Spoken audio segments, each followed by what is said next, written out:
had, or one of the first ones when we fought the dragon, and he just kept heading to block everything with his shield, every breath weapon, every attack while we were running.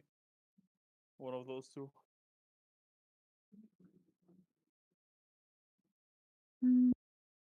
Katya, it's probably like her initiation battle thing.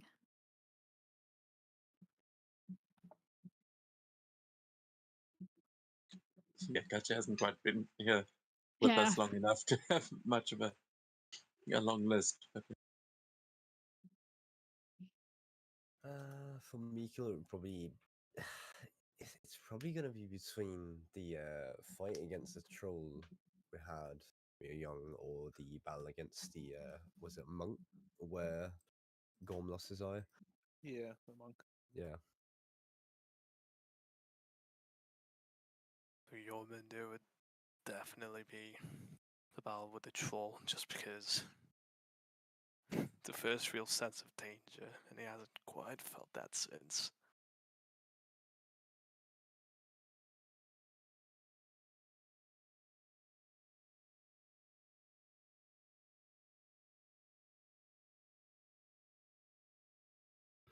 I'm trying to decide for Svenja if it is the one where the beast first manifested, but my first reaction, which I'm going to go with, was the duel that she had with the Valkyrie in the cave.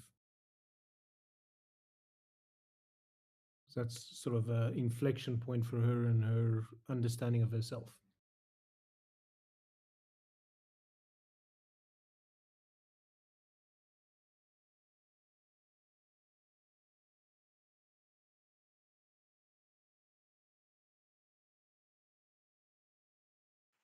And Commoner?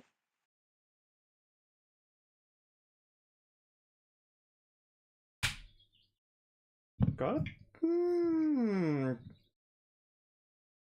That's a hard one because it's either the dragon, because that inflicted like permanent wounds, or the Drauga, because like anything that could bring down wolf hills, like almost like with one blow would be like, ugh, that's scary.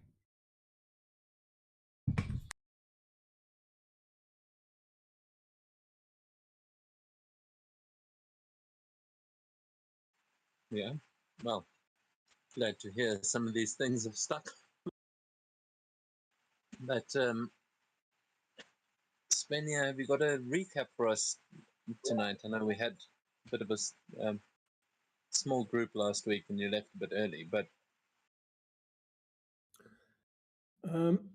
No, look, I think we're essentially, my notes are very empty. We had the scolding competition where Svenja and the dwarf and Kodrin faced off against Katja and Ursula and what is his name? Holgrim from the giant side. So it became a bit of a Brodovik versus them kind of competition.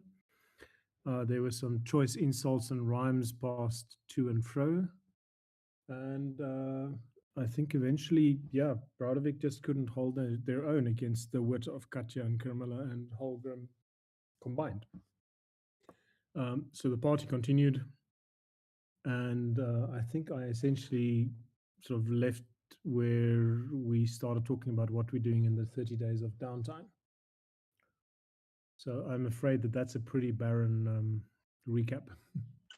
no, that I think you pretty much covered it all. That competition did take up most of the session. Repel the invaders. Well, we'll get to that.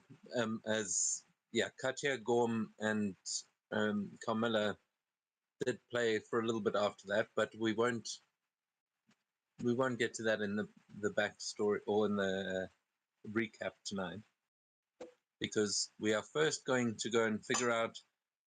We managed to get 5 days of downtime in which Gorm was able to complete his longship with the help of Carmilla and Katja, as well as a few of the Goliaths.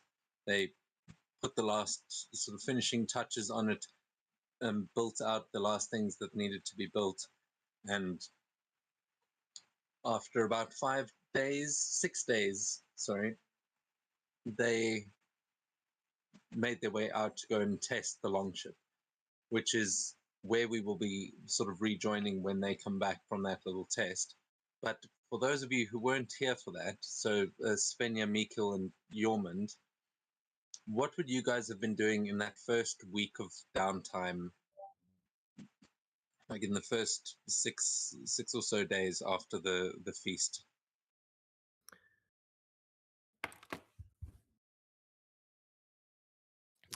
Uh, Probably would have just been training either with his mother or whoever would fight him.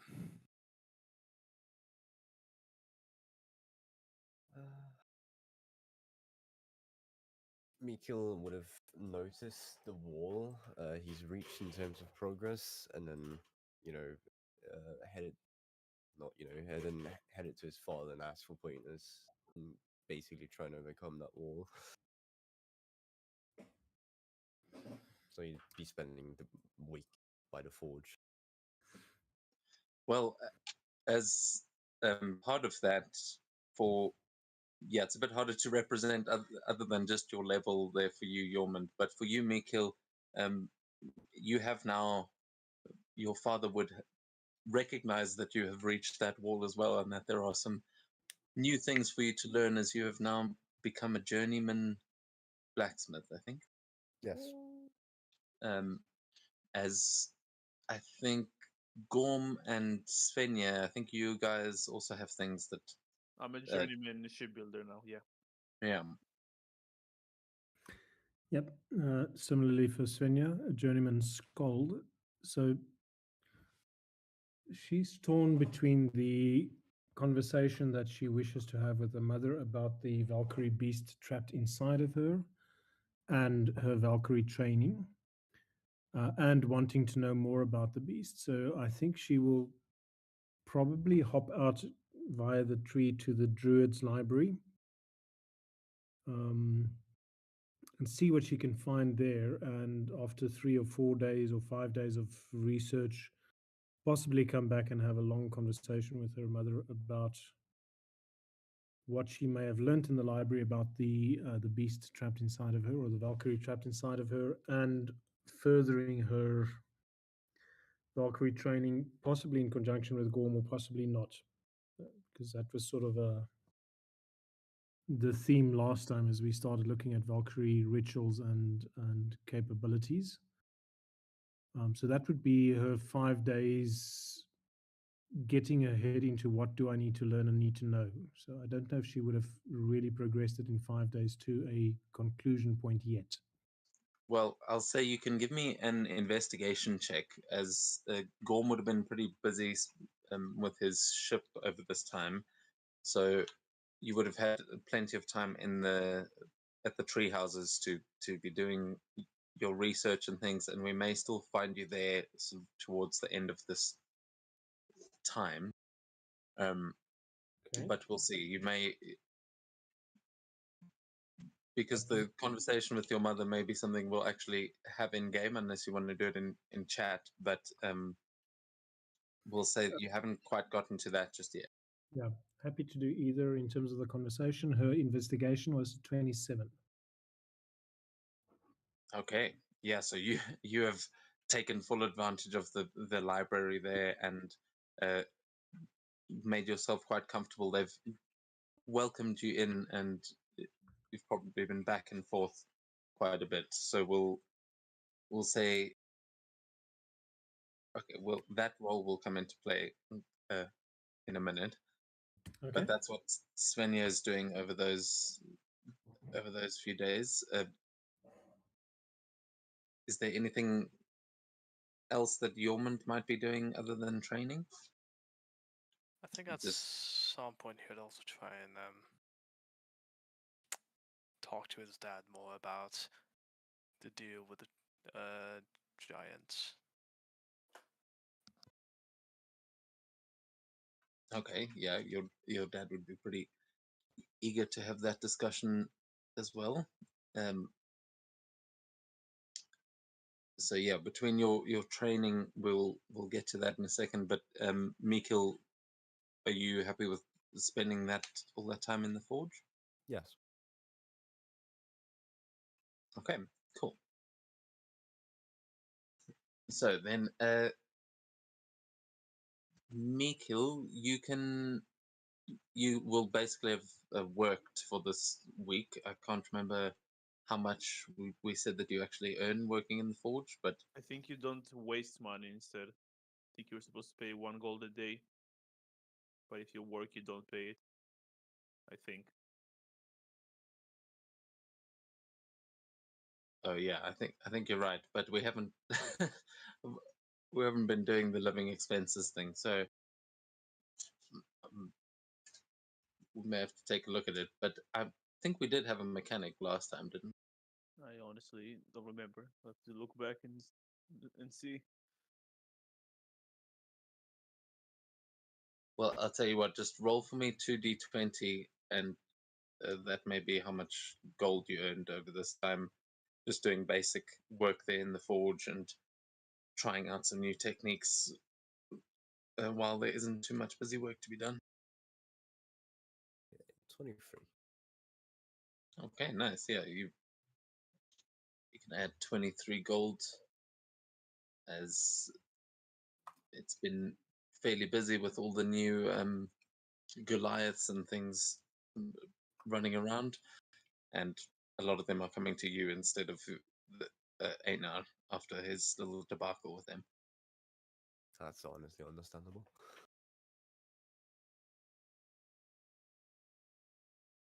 So Yormund, you would have spent some time training. Your mother would have been pressing everyone to get some training done, probably doing some with the other blades of Alsvarta and dragging you into those training sessions as much as she can. But you can just give me a straight athletics check to see. I mean, unless you've got something that gives you advantage, but just to see how your training goes over this time. It uses giant smite, so let's say with it. Thank fuck for advantage. Yeah. Oh, she has the first roll anyway, so. Fair enough. So yeah, sorry, I'm trying to conserve battery, so call your rolls, please. But 19. okay, yeah, you're definitely keeping up. You'll see that Odir's probably pulled in some of the uh, Goliaths to also join in on some training, as yeah, you've got some giant-sized foes to spar with, and you're holding your own pretty damn well. As over that time, we'll get to Svenja back in the library, but your father would be spending a bit more time at home than in the market, and would likely be ready to have that conversation whenever you and Odir were ready yourselves. So would you try and broach the subject, or would you be waiting for him to kind of bring it up again? I'd wait for him.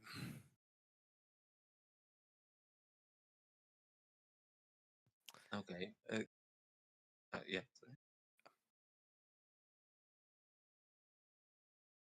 Were you going to say something? No.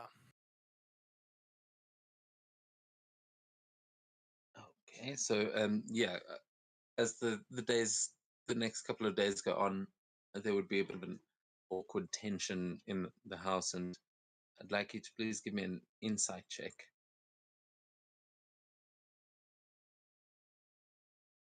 Oh, not 20, 26. Okay. So yeah, you can see that he desperately wants to like spill the beans at this point. He's definitely. What the hell is that?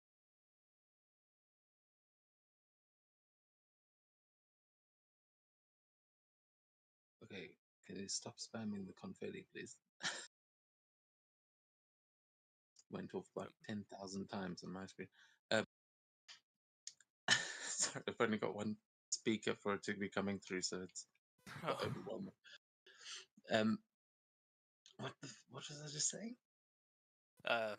Algan wants to spill the beans. Oh yes, he very much wants to start opening up about all of this, and your mother would be sensing the tension as one morning she would slam a knife down into the table and go, "All right, enough of this. Everyone's tiptoeing around each other. What's going on?" And just look at the two of you, sort of across the breakfast table.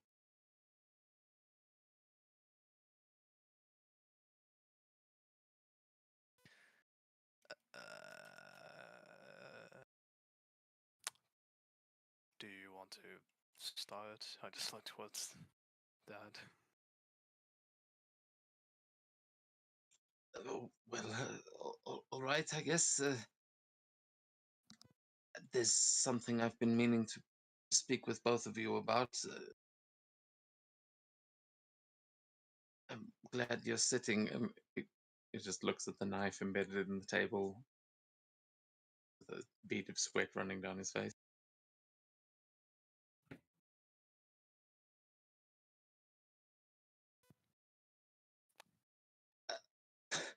Also, my notes.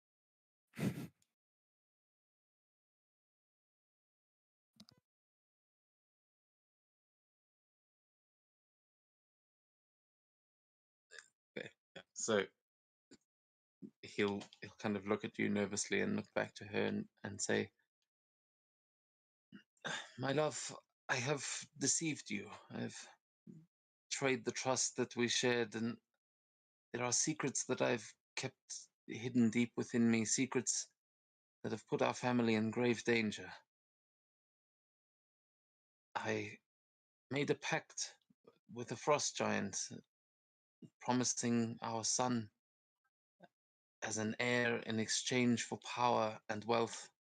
I thought I could protect you both, but I have only brought darkness and curses upon our lives." And he just sort of looks at you again, remorseful and just filled with regret.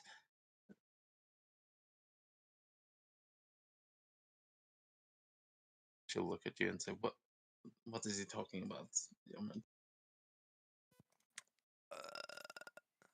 I'm not sure what exactly, but I guess there's no coincidence that Shepard's grown to his size.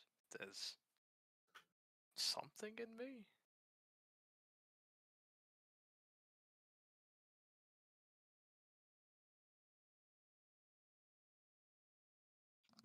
He kind of shrugs and he says, I honestly don't know if that even has anything to do with it, but I wouldn't be surprised.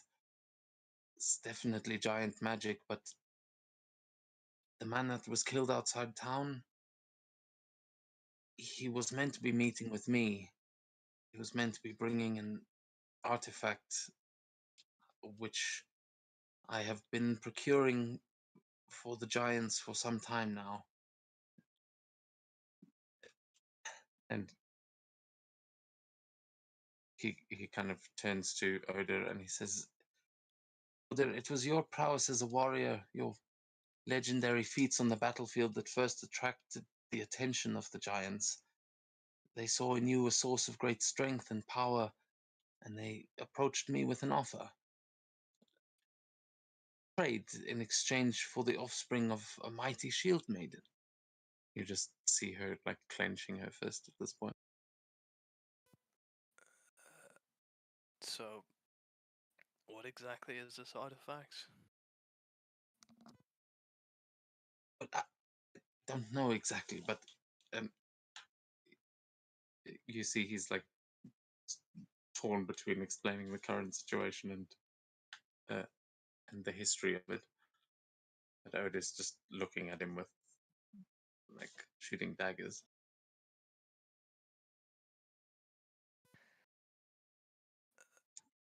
Well, at least so far, it's not gone so terribly. She just looks at him and says, "Is that all I ever was to you, Yeoman? A means to fulfill your twisted bargain with the giants?" And Wrong name. Yeoman just sitting at the end of the table like, I'm Yeoman. oh man, it's because that you haven't corrected me on that the whole campaign. His name is Yeoman, not Yeomand. Ah. Uh, That's his okay. name. I don't know where. Is that Okay. not? That's his. I just thought you'd be saying first names. First names, Algan. Oh no, first and okay.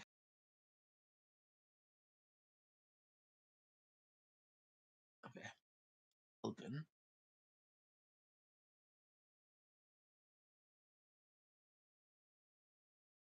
Yeah. Okay. He goes on a whole spiel about explaining why he tried to make a deal with the giants, but he tries to get the point to you that the artifact in question was not isn't really important.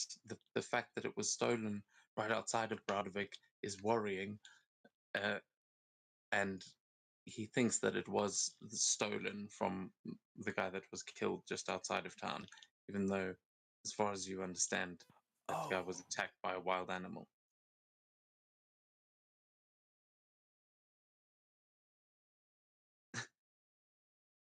Oh, I feel like we're getting confused. Oh, what? I just realized that's who he was talking about.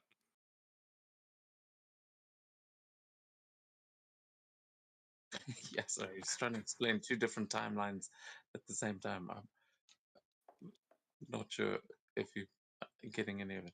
I think I'm Yeah, on the same page.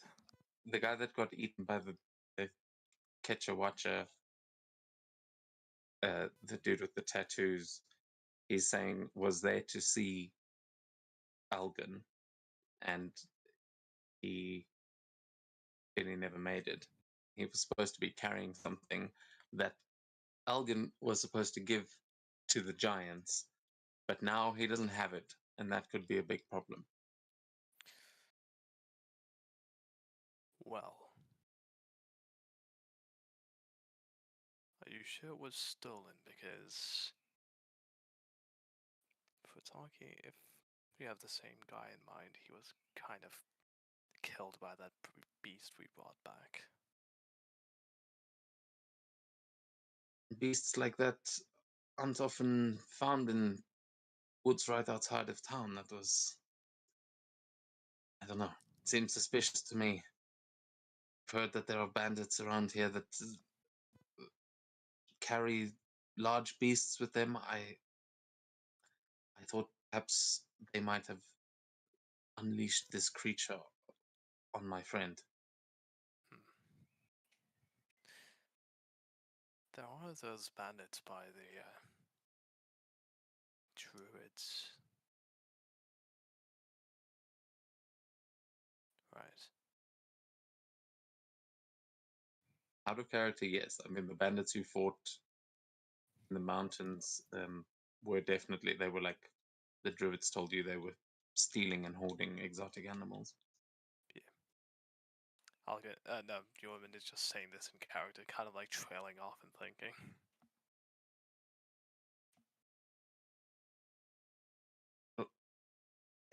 Honestly, don't know how we would retrieve it. I didn't have many details. These things are usually not above board, as it were. But the important thing is that if the giants don't get something, then they are going to come for you, Yorkman.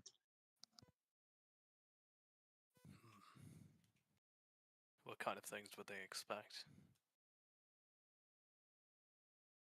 Well, they have gotten more demanding over the years. They keep asking for increasingly dangerous tasks, and forbidden artifacts.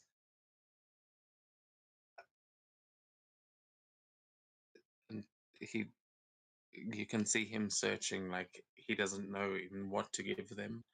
He's like, he was supposed to receive a package, but he's like, he just pass things along.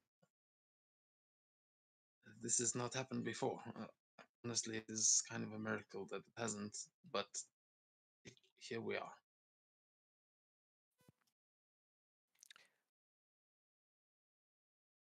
Well,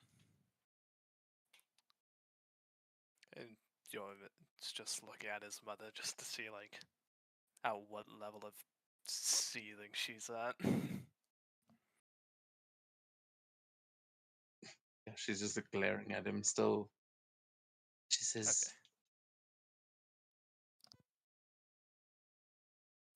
she's like, do you think I would be grateful for your attention, oblivious to the truth of your ulterior motives? How dare you use our relationship as some facade, keeping this secret hidden from me all these years? And he's apologizing, like profusely. She says, no. She's just, I can't, I'm sorry, I can't actually see. So this No is like worries. a fucking ESCOM. So much fun. Yeah, she's raging. It's not like I've written about 100 pages of dialogue for the two of these. They are arguing and at each other's throats at this point. She doesn't seem to have any interest in the artifact or finding that. She just seems to feel betrayed. Well, what's done is done, and I think we could probably have a search around for something to give to the Giants. I mean, if it was with that guy, it couldn't have gone far.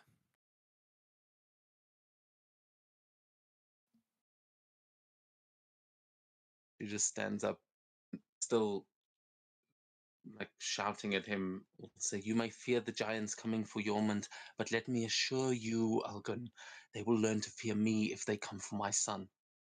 Don't worry, Yormund. We aren't giving them anything. Not anymore.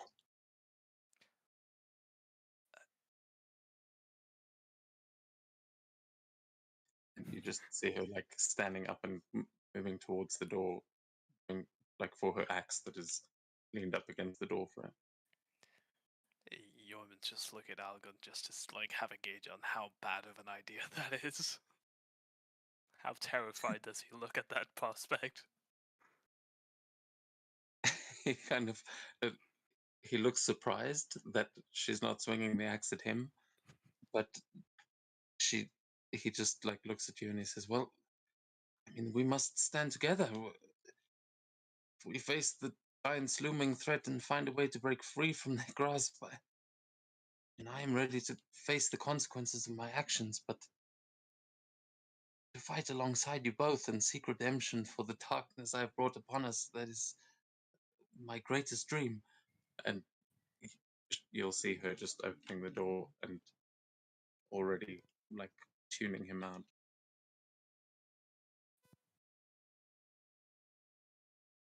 I really hope she's not thinking of going and meeting the Giants right now. Perhaps we should go after her, as she definitely seems like she's storming off to battle. Yeah, let's try to talk her down for the moment. Well, at this point, let's see. So at this point in the morning, as Oda is stormed out after breakfast, and the two of you are going over this, Svenja, you are probably at the tree house at this point. I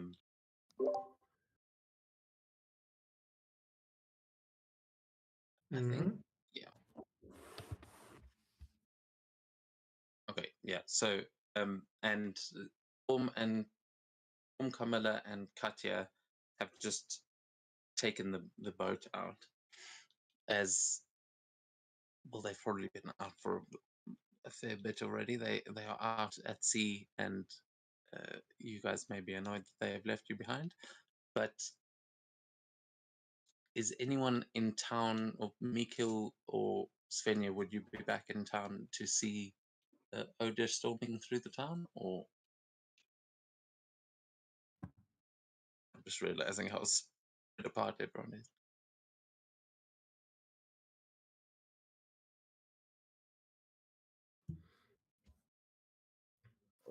Forgive me for being obtuse, but who's Odia? My mum. Oh. Sure. Yeah, I mean, you would know her as being.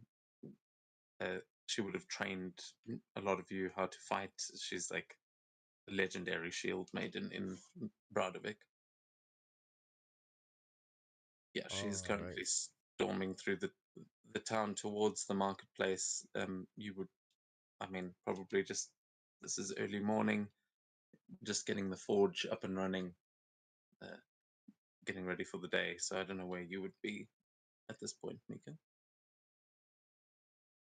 I would probably be. I think I would just be at the forge. Yeah, just helping my dad get ready. Although if she's storming to the marketplace, I'll probably see her. I shall not interfere in family business.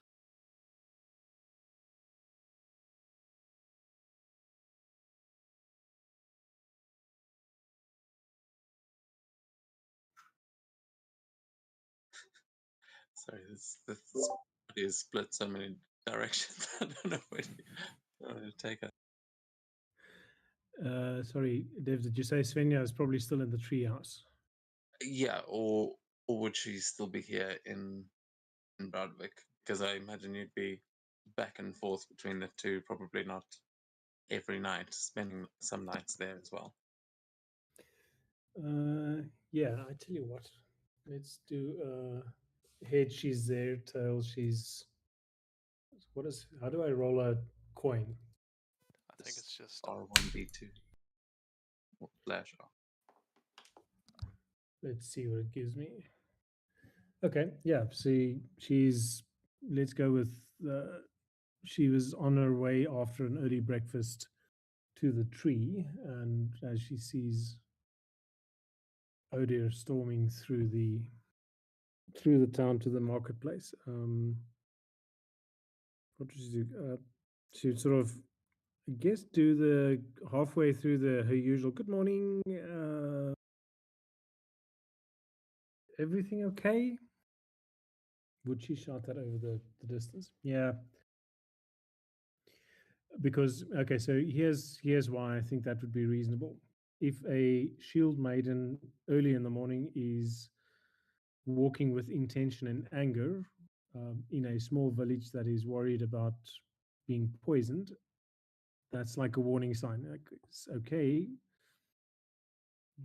Is there something I should be worried about happening here? Basically, is what she thinks, and she'd sort of at a half trot try and catch up with Odir and see if she can get her to talk. She would notice you and sort of veer off towards, I'm assuming you're making your way over to the sky tree there, so where your token Yeah, is. I can't right now move my token, but yes, that would be the overall plan. All right, sorry, it was paused. Yeah, she would then like notice you, and you see this look of determination on her face, but she'd approach you, and without actually greeting you, just say, "You are the one that has been understanding this tree, correct? Do you know how to open the gate to Jotunheim yet?" No, I know how the gates work, but so far we've needed to find the other one first. But that's an interesting idea that we can, from this side, go to gates that we haven't yet found on the other side. I'm assuming we haven't been to Jotunheim. are you? So she's like, okay, obviously, I don't doubt your ability to invade Jotunheim and make life difficult for the giants, but um, maybe you should take a So- shield. You see her kind of pacing back and forth with the axe in hand. Yeah, definitely has forgotten her shield.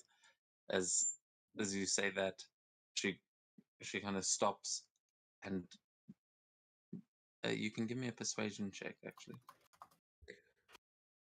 Okay, let's see if the dice is working with me tonight. Persuasion. So she's obviously trying to be light-hearted, but yeah, 21.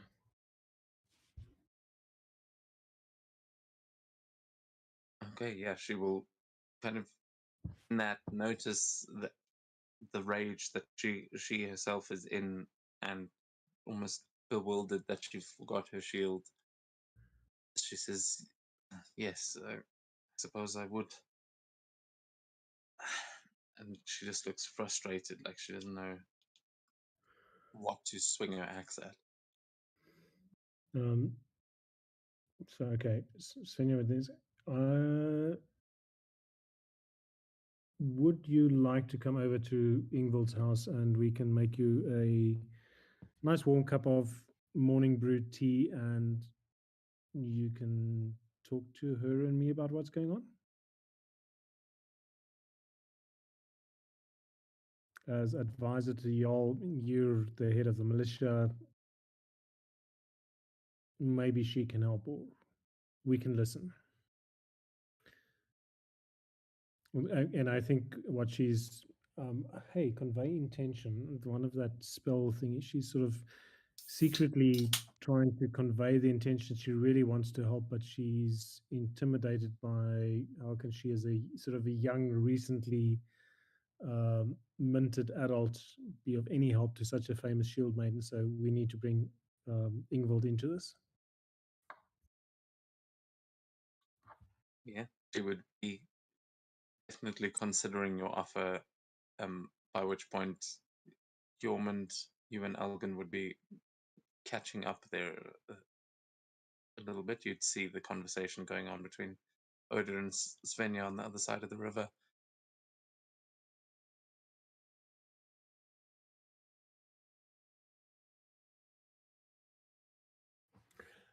I want to, let's see if insight and perception, not Svenja's strong points. As she sees him approach, what is she? 16. Does she sense the okay? What she, her expectation, knowing Yormund, is what have you done? And if she looks at his face and his father's face, is like, okay, there's definitely something going on here in family, but so if Oda is standing with her back towards the bridge, she just sort of with her head slightly tilt so that, you know, or sort of, you know how you sort of open your eyes a bit and just lift your chin to point with your nose in the direction of something that you want someone else to see. It's like they're on their way. Kind of roll her eyes and interface them.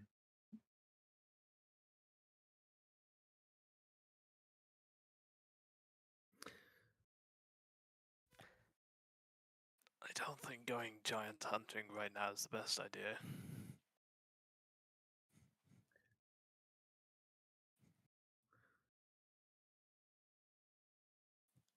This is going to be ridiculously cheerful. Like, morning, Gilman, Algan, giant hunting. Hey, yeah, there might be a situation.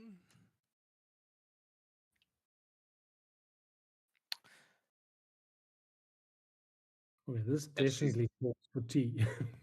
Coffee. Do Vikings have coffee? Whatever they drink in the mornings.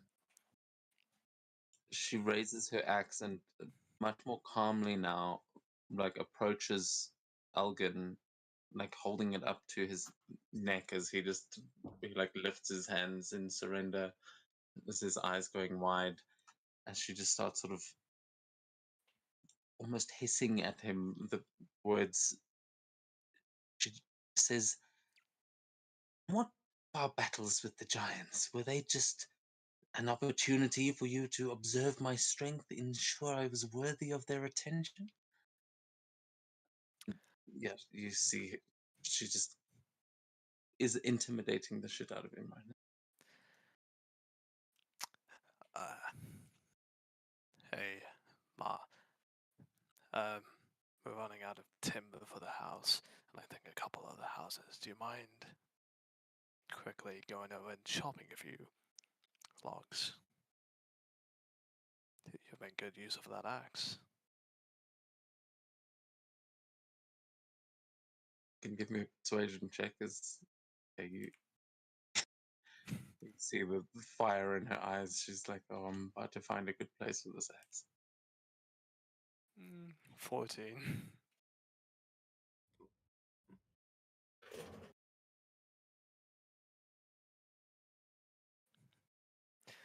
And then maybe after you've cooled down a little bit, you can still decide whether or not to put it in his neck.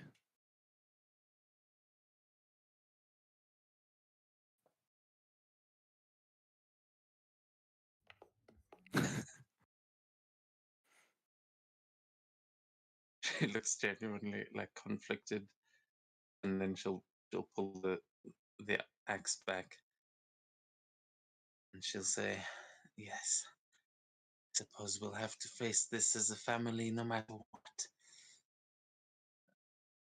I'll go and do that, shall I?" And she just is going to, yeah, she'll start backing away from Algan. But she turns to you, Svenja, and she says, "I'm sorry, Svenja. I will have to join you for tea another time." And Svenja, as we all have gotten to know and love her, is absolutely bursting with curiosity and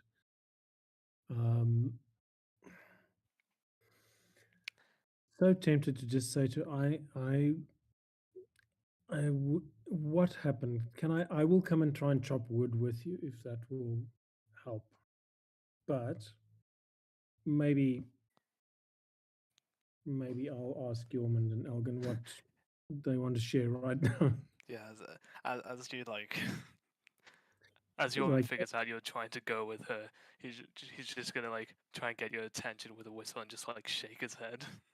are you like behind her going, no, with her Yeah, hands in no. Okay. Very She will well. even say, "I think perhaps it's better I was alone right now, but maybe you can ask my son and his idiot father."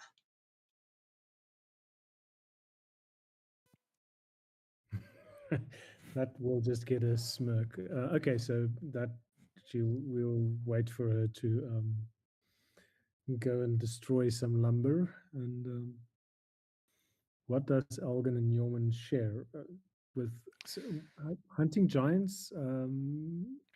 Observing her to see if she's good enough. What am I missing here? So yeah, Jordan just kind of like hands in pockets.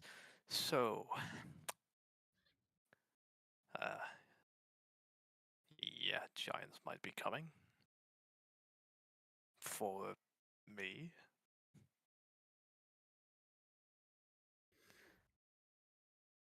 Okay, It's this is For the the more record, the generic Ragnarok giants coming from everybody. They've got your name on a specific list.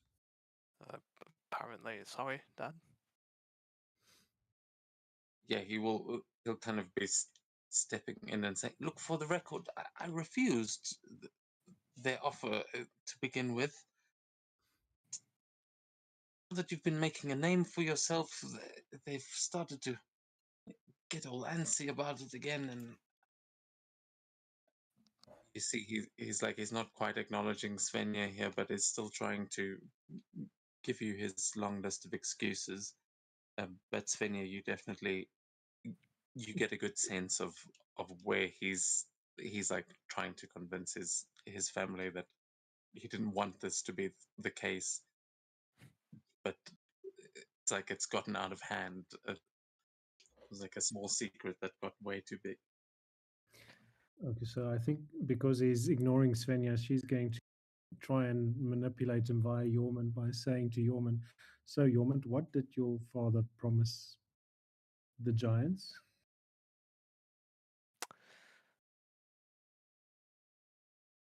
Yeoman just kind of thinks for a moment, turns to his father. I don't know.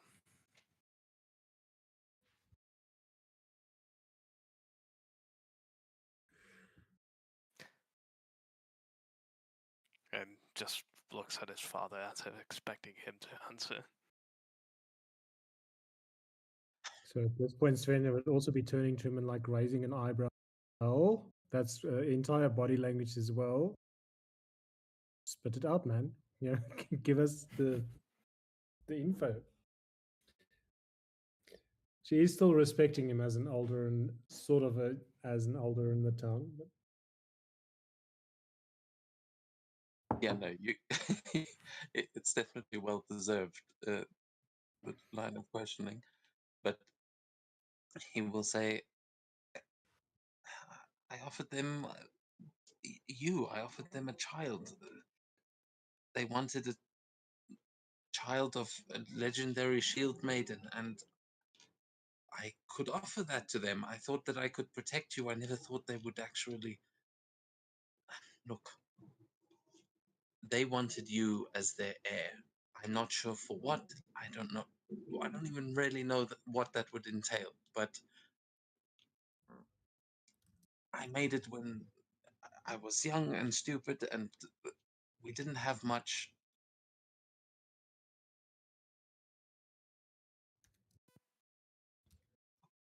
Yeah, I have managed to hold them off with forbidden artifacts and the things I have managed to acquire through trade. But now that now that your name is gaining some fame, it won't be long before that is not enough for them anymore. And I don't even have their last shipment now. So, oh, Svenja, I hope you'll keep this to yourself. Won't you? I really don't need you singing about this in the tavern. He like suddenly realizes that the skull has got his best piece of gossip. um, she's sort of says to him, "Okay, hmm, Look, what whatever I'm you want, as long as it's not my unborn child. I'll never do it again. I promise wait, unborn child. Oda is pregnant again." No, okay. So she, it's like, okay, wait, no, don't answer that. What I'm worried about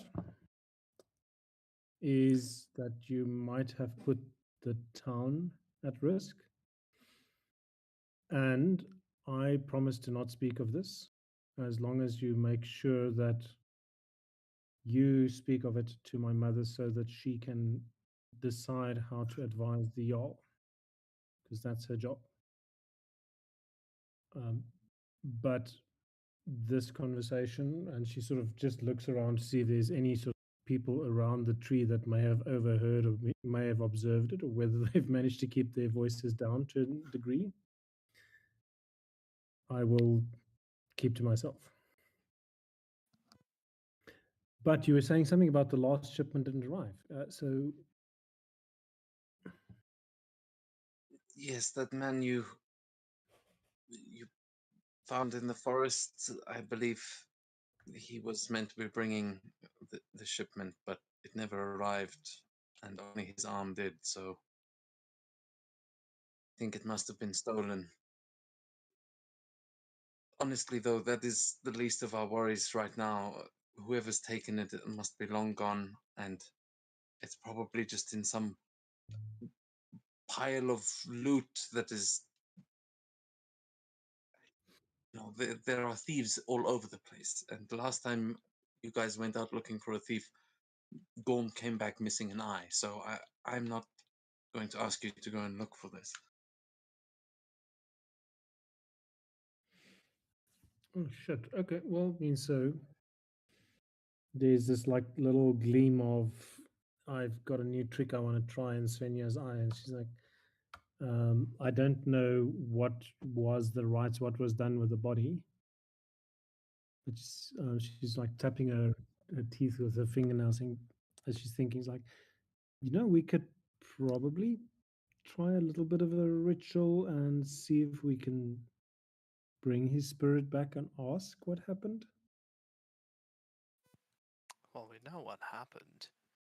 The beast we brought back killed him. How do you know you were there?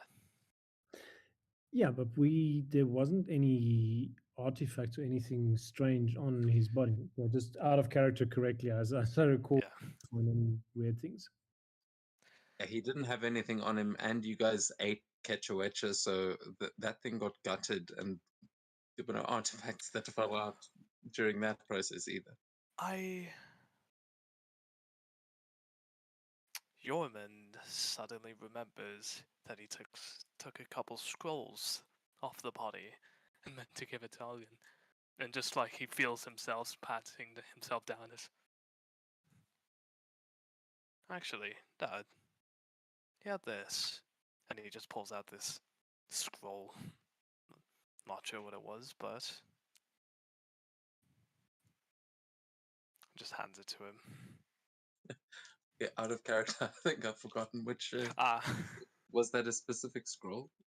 I didn't have a look at it, so I don't know. It was just in the stomach of the lemur, and it was either in the stomach of the lemur or on his body. I can't quite remember. I'd have to assume it's like a receipt. I think there was just it was like just a torn piece of one, right? That, Okay. I think like it had his name, but yeah, it was. I may be misremembering. I do think you pull out like a. It would be similar to a receipt, but probably a letter between them as well. That was not obvious at first who it was addressed to, but now you realize it was meant to go to your father, and so yeah, it probably got some of the stuff that was on him, but the artifact that he was meant to be carrying was definitely nowhere to be found, and the scrolls won't key him into much. Well, as I give him that, I'll say to Svenja, well, because we've not really seen anything like that around here, at least me, I think it might have been those bandits that the druid called poachers. They had exotic animals. Maybe they somehow got it off of him and just sent that thing to hunt him. Weren't they? But mostly dead as well by the time that we essentially wiped them all out, didn't we? I mean, like this was afterwards.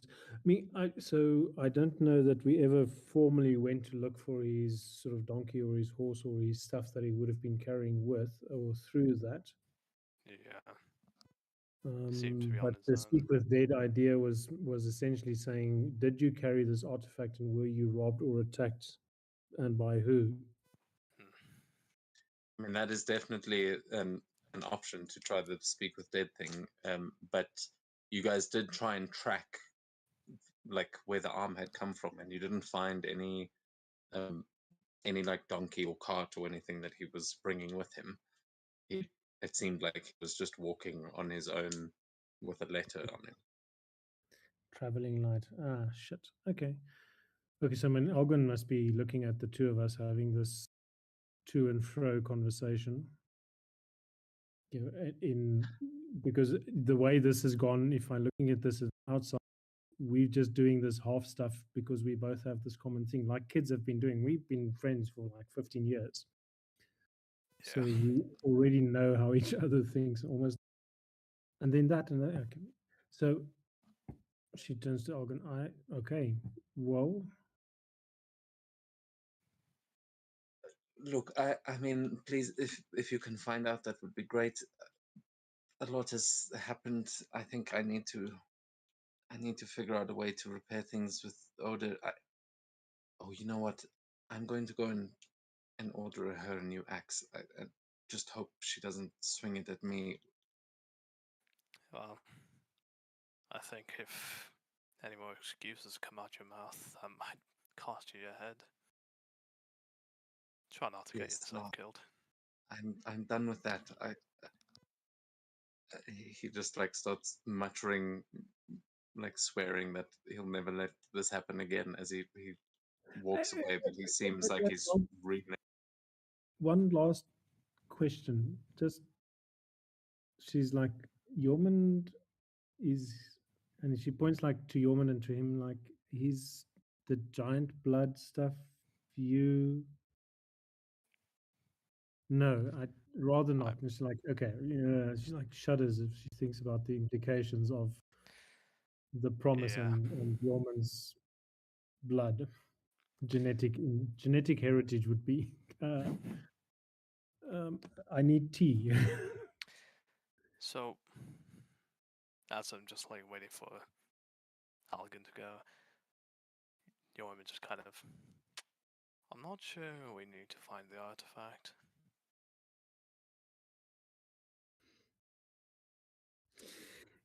Yeah, he was using it to buy the giants off. Only for a time. Just because, well, he's done it before, but it can't really go on forever, can it? No, and I mean it's interesting. I don't know. I'm curious to find out what the air of what they have in mind. As But am I, actually. And given that but I'm yeah, the thing they're after, I think I have a lot of leverage on my side. yeah. This may not be good for Bradovic and for everybody that's not giants. So No. But I don't know. Maybe I can come to a deal with them. The Frost Giants. I don't know. I've still been wanting to meet for them for a long time. Didn't think it'd be like this, but no. I'm as curious as you are. So we should work out how much we tell the others about this. And Well, you, truth be told, you lead on that one. You tell me how much we tell the others. truth be told, I think you and Carmilla would be the last. Well, you, Carmilla, and Katya would be the last ones I'll talk to this about. You're the blabbermouth. Carmilla's kind of sketchy. Katya's new. Mikkel and Gorm could keep their mouth shut. But hey, if you're willing to keep this close to your chest, the others probably would too. She would sort of, as sort of turn and take him to around the shoulder and sort of start walking, I guess, towards the mother's house because she now wants a cup of tea and saying, "If only you knew the secrets that I know," and just leave it at that. That's why I'm not a bard.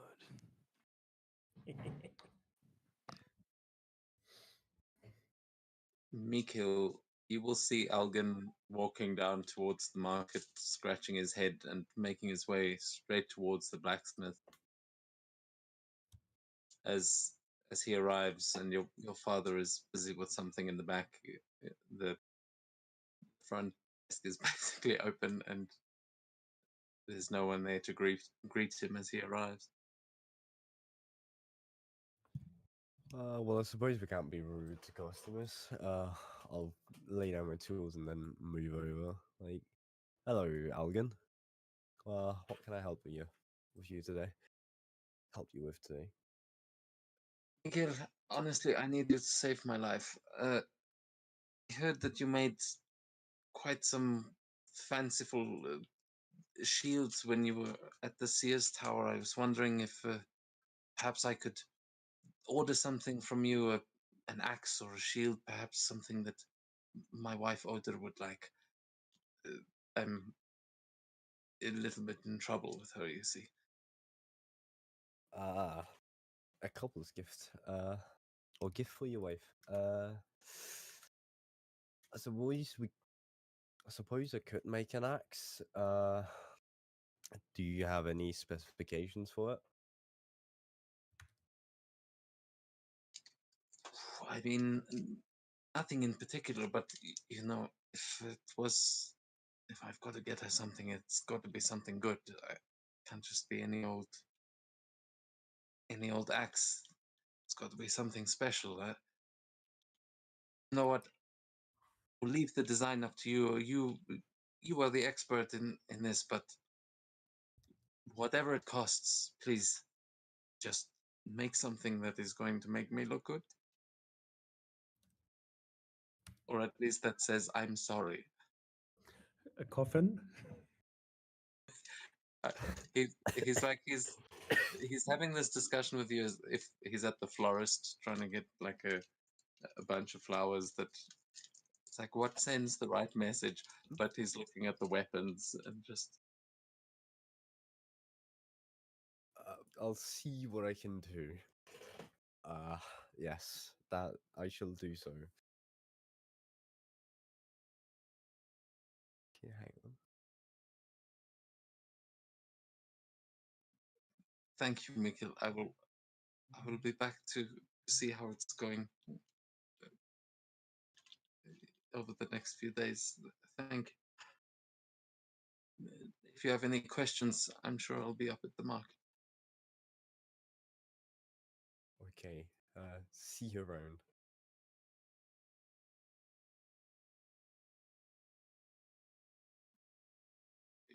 Your father will be in the back as soon as he's gone. He goes, "Is he gone yet?" Yeah, he's gone. What did he ask for this time? I can always want something weird. An axe or shield? Algan sounded really dejected. Oh, he's in trouble with Oder again. I think so. Well, take a look over there. There's a couple of Oder's favorites. Can model it on one of those designs. Right, very well. He did say to not think about the cost, so we could probably use some of the more expensive alloys for it. Oh, he really must be in trouble. Yeah, wild. She is Odovik's legendary shield maiden after all. Only fitting that she should carry one of our weapons. Yes, I agree.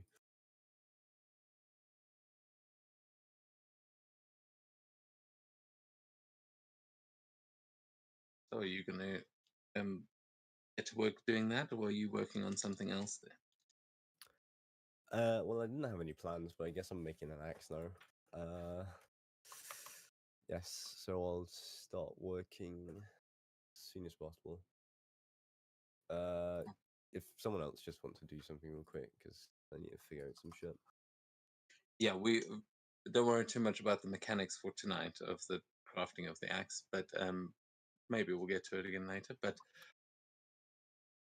we'll say then the rest of today you are spending working on that axe. And Svenja and Jormund, is there anything else you wanted to do before the rest of the party arrives back from their little trip to sea later today?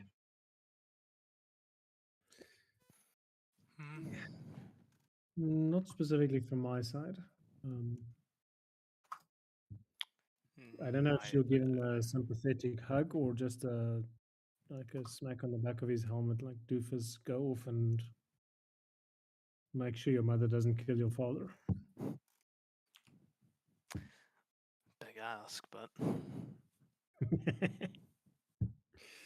uh,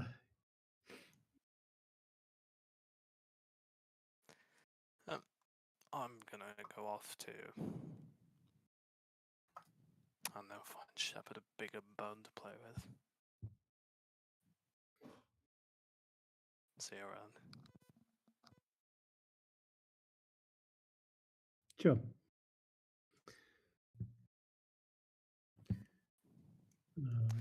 Yeah, so she'll go and have a tea after that, or a cup of warm tea, sit and think a little bit, and then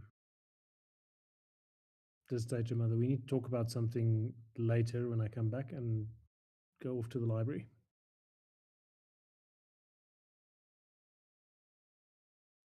Okay, cool. So you heading off to the library. Norman's there in town, and Mikhail's working in the forge.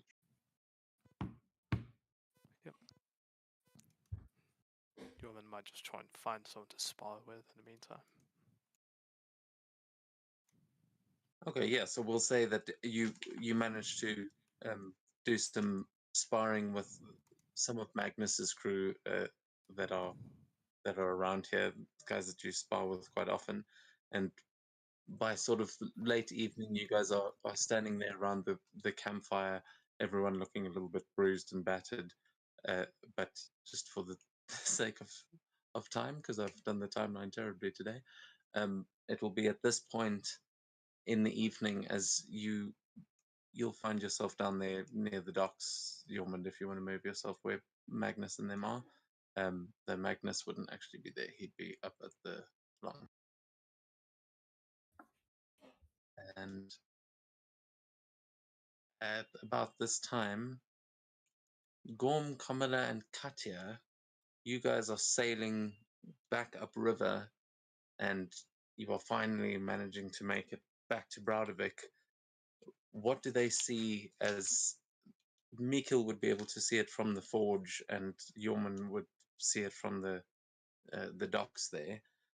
But what do they see as you guys sail back into port? I'll say the ship is going fairly fast as a ship that's about to for a ship that should be docking in a mere moments.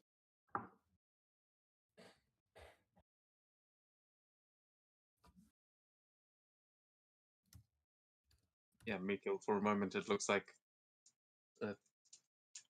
Gorm is about to land his ship in the forge.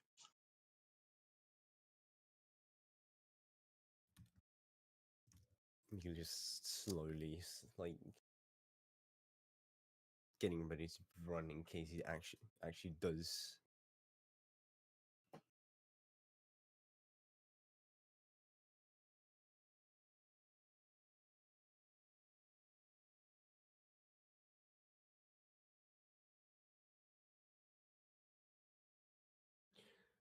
Well, I don't. Wonderful.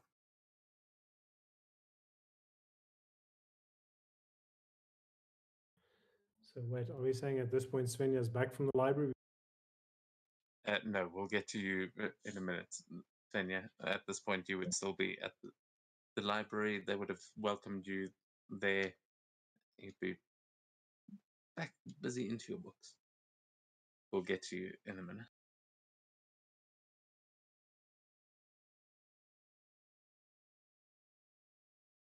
Yeah, I mean, you guys managed to pull into the dock quite hurriedly. As you draw some attention, you see a couple of people that are clapping, happy to see that you've made it back from sea safe and sound.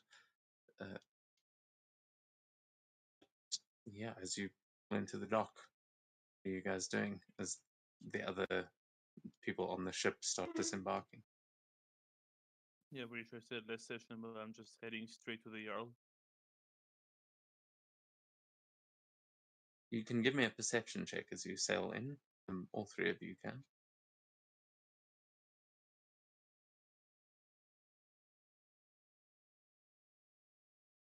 Yeah, that checks out.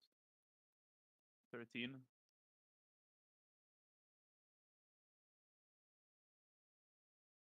Okay, Kamala and Katya, are you there? Ford is just reloading. It doesn't want to catch up. Just give me a second. Okay. Oh, 16. no, actually, No worries, Katya probably wouldn't know where around town yet anyway, but you can give me that once you log in. Gorm, you just assume that the Jarl must be at the Longhouse, but Kamala, you're more tuned into the gossip around town, and as you are sailing in, you will see him standing on the balcony of Ulfild's house, busy speaking with Ulfild's mother, Revna, as they seem to be in a bit of a light argument themselves as you guys sail past, but you would notice him up there.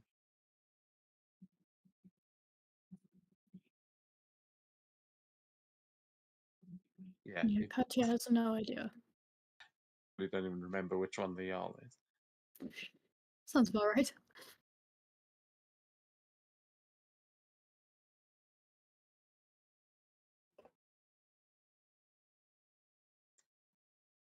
Yeah, I mean, Camilla, would you point out to Gorm that he's up there? It seems he's made his intentions clear. Yes, I will be pointing out that he's up there. But, yep.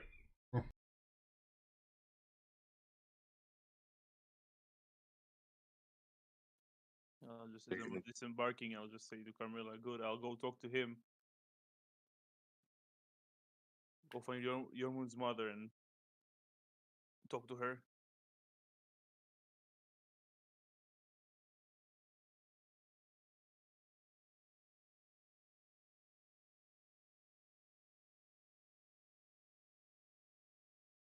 There, you would see them hurriedly disembarking the ship from where you are there.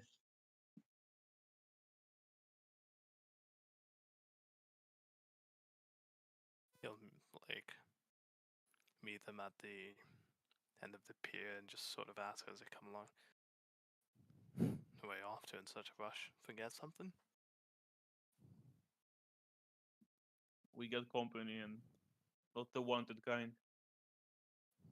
Fuck, where? Well, as long as you don't hear, how do I say it? Horn. Yeah, that's as long as you don't hear the horn, they haven't reached the beach yet. Who?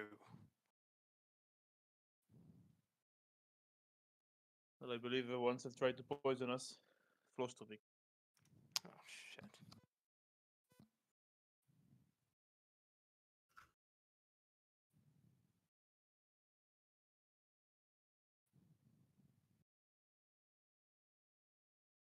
Sure if you're walking with me to hit the Jarl or not. Oh no. Okay.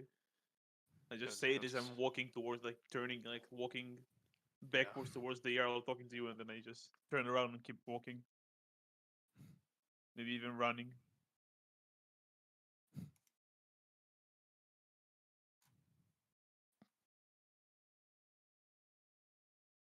Yeah, Gorm, as you're getting around there, you see there are some members of Magnus's crew standing there talking. They seem to be just going about their business, but you can now overhear a bit of the argument going on between Jarl Nicholas and Revna, as yeah, they seem to be keeping their voices low. You can't tell what they're saying, but they seem to be in heated discussion as you approach the stairs.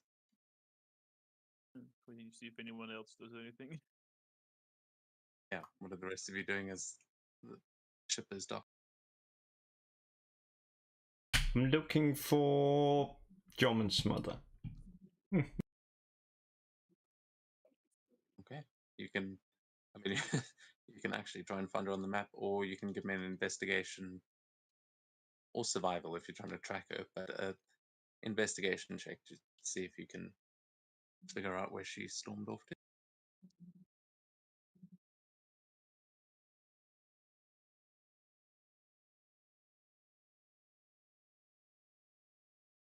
21. Okay, yeah, pretty good. With a 21, you will be able to find that she is definitely not in town. She's definitely not at home, and you know these woods well enough that you would No, the only place you haven't checked is the sort of forests and that around your own house.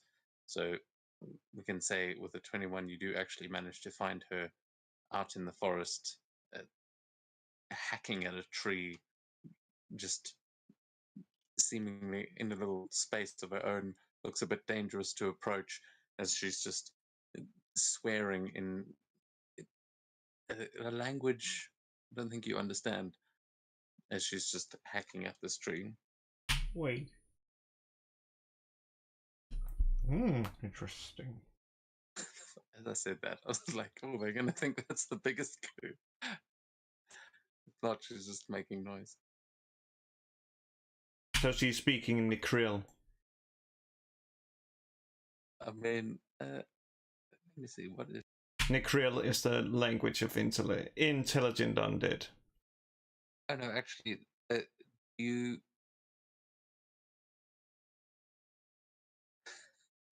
You speak Dwarvish, Giant, or Thieves' Cant? The Dwarvish giant do not speak Thieves' Cant, as that is rogue exclusive. How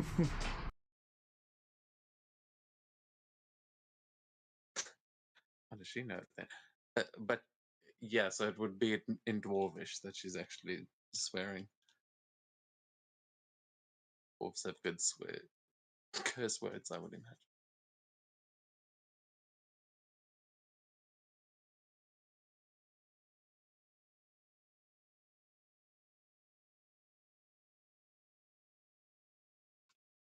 So are you going to actually say something to her, or are you... I'm just gonna not be wanting like, to get between the... I'm just the gonna be accent? like, So I take we're missing wood.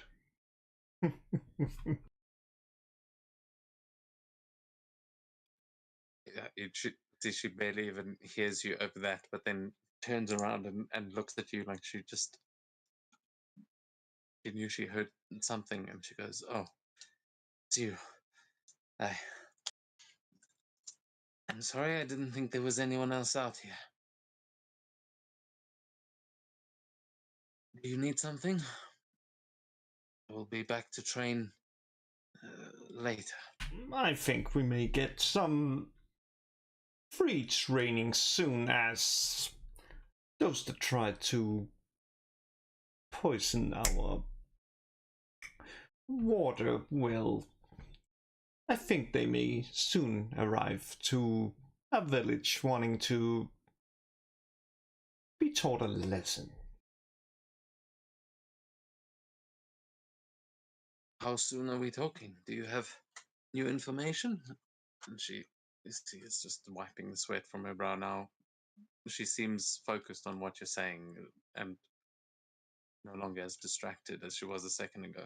Well, when we were out testing the new boat around the island, we sort of spotted them and asked the what is called lookout to kill the flames, so they wouldn't have a, shall we say, a point to sail into. But yeah, if we hear the horn, then we know they found the entry points and most likely gonna come for us. Yeah. Okay, good work.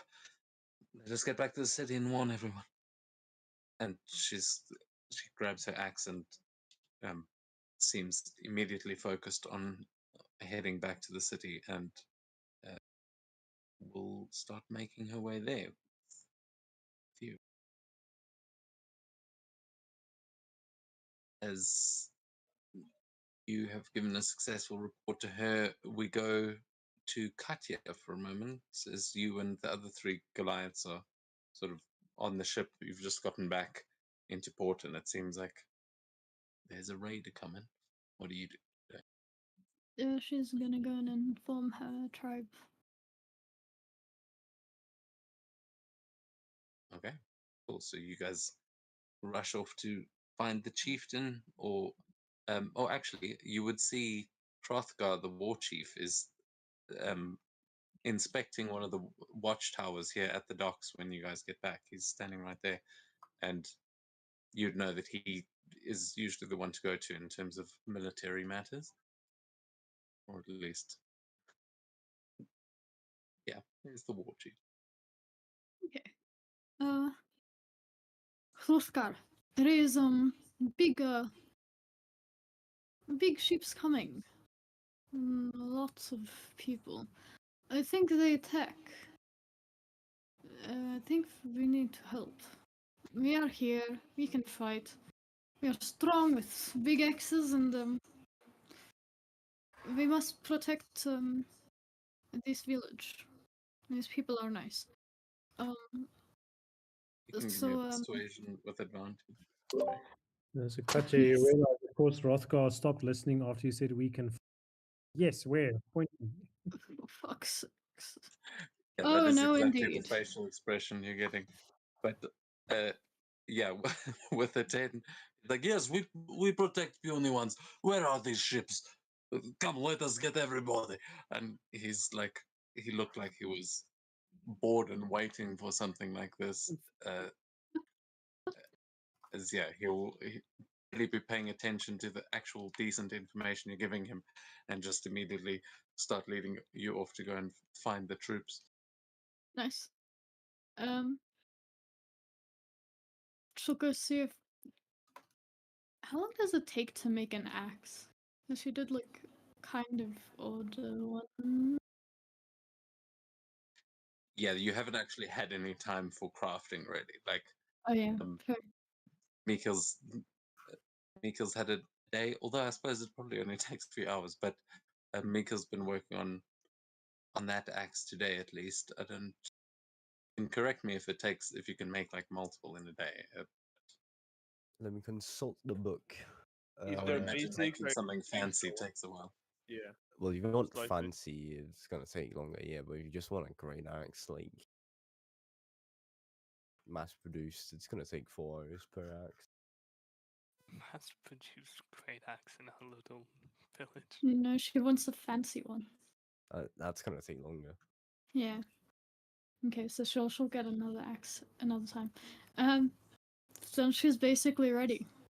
She is going to sit and wait for the ships because she thinks they're gonna get there very soon. Okay, yeah, well, we will. It's gonna be a while, but she thinks they're coming like right now.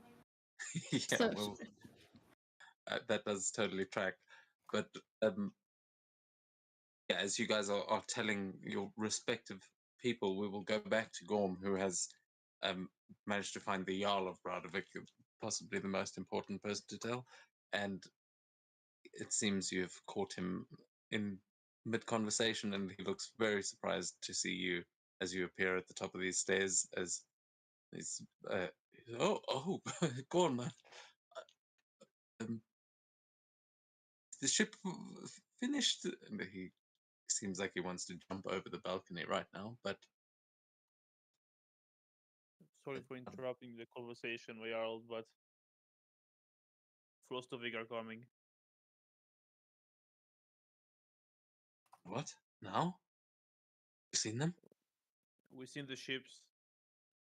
We'll hear a horn once they reach the beach. We told the watchtowers to turn off the lights.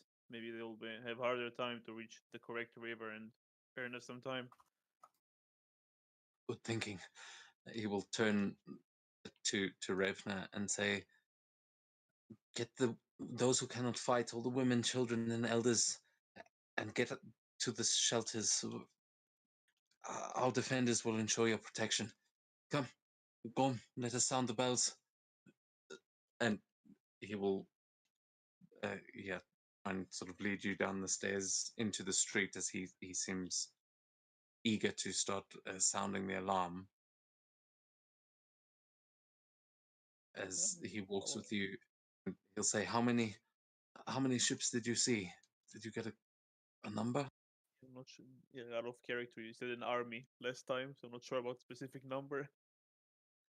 Yeah, you can give me a retroactive perception check to see how many, because I mean, you did see them in the horizon, like in a brewing storm. Which at this point it has started to rain here. Okay. 19 with disadvantage, oh thank god. Oh, damn nice. And the nat 20, if it would be normal. Yeah. Yeah, so you would have counted at least 6 ships. 7. About 7 or so. Yeah, you saw 7. You definitely counted 7 ships, but you also saw Ailson standing on top of that rock, and you know that he clearly wasn't on a ship. He climbed up out of the sea, so there could be hidden forces on top of that. Yeah, would they know like when is the next time the full moon will appear? Tonight. Shit.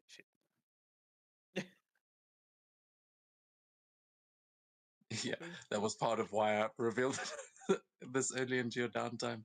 Because last time I was like, oh shit, it's full moon tonight. Guess it's happening tonight. Because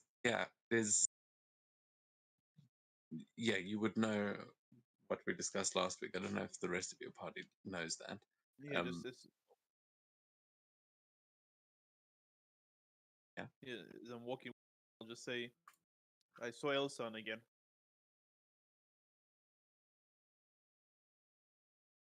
Tonight is full moon, so if those two things are connected,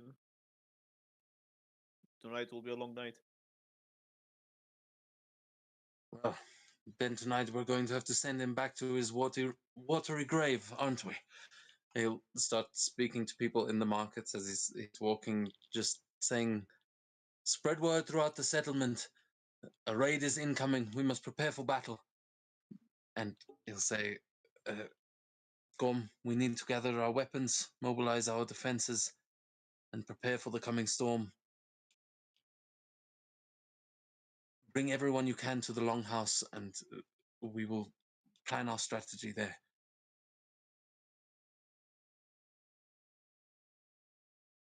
Okay, I will.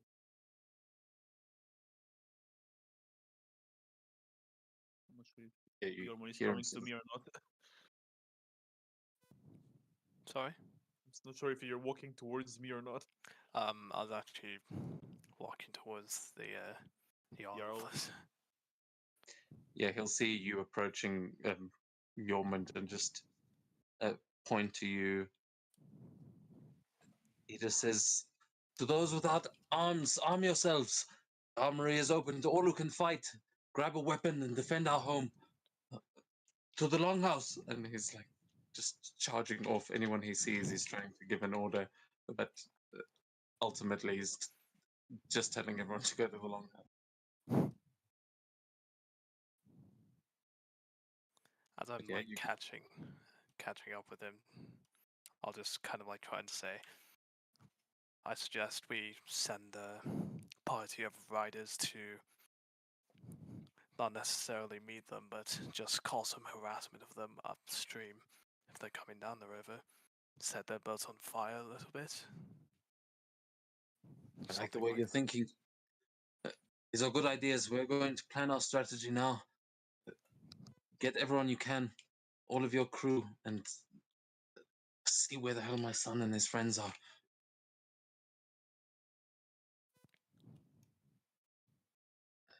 And the Jarl finds his son like 2 seconds later, but but you know where his friends are. Yeah. So sorry. That's Hjalmar's token. Magnus is down here. Whoops. Go ahead, Yormund.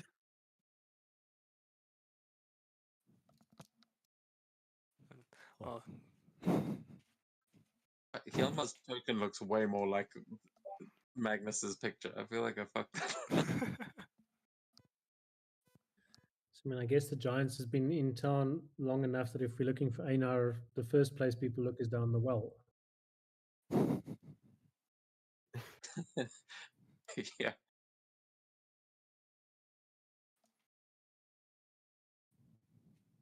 So yeah, as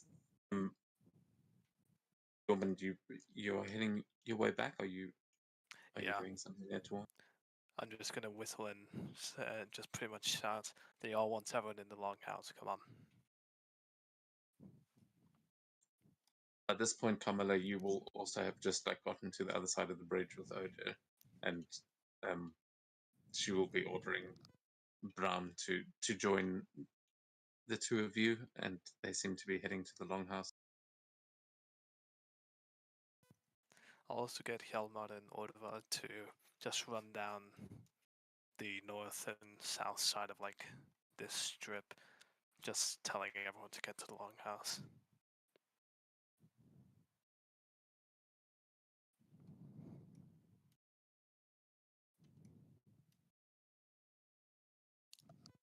Okay, yeah, as the alarms are sounded, Mikil, you will see. I mean, you'll probably see Gorman and the Jarl first, but not long after, Orvar just running down the road, going, "They're coming! They're coming!"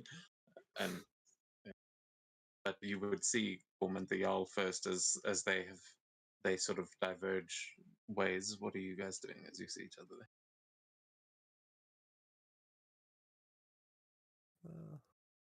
He was a bit confused, like, oh, what's happening? Who's coming in? Flostovik. They're probably ahead of schedule. Ah, oh shit. Alright.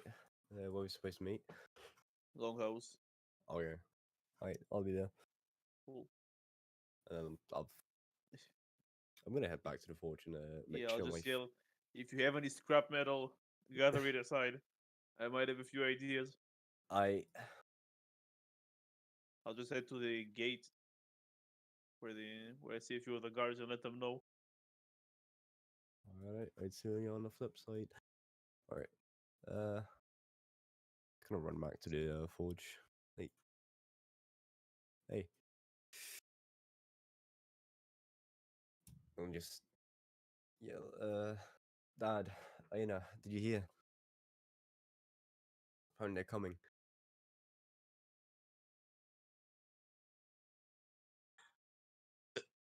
Who's coming? Some invaders. I mean, something quite serious. Someone else to meet. All meet up in the longhouse. All right. Right then. I'll be there. And you see, he goes and starts gathering some things. You see, he's like got a raid bag sort of ready to go, but it is full of scrap metal, as similar to what Gorm just described. As he throws one of the bags over to you and says, "Bring this with us. I think it may come in handy."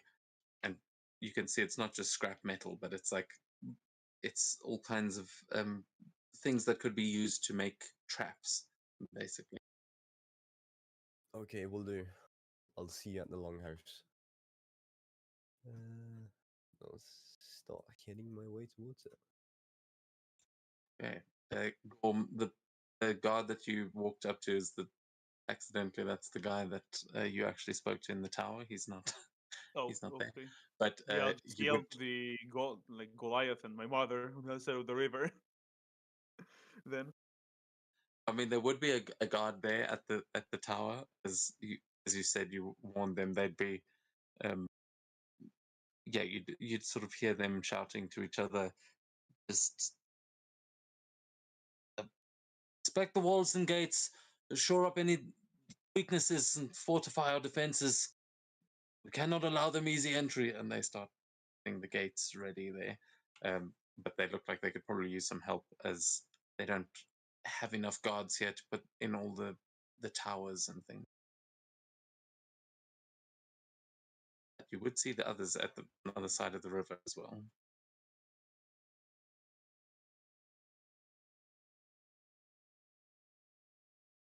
I just yell to them, get to the longhouse, quick. We got raiders incoming.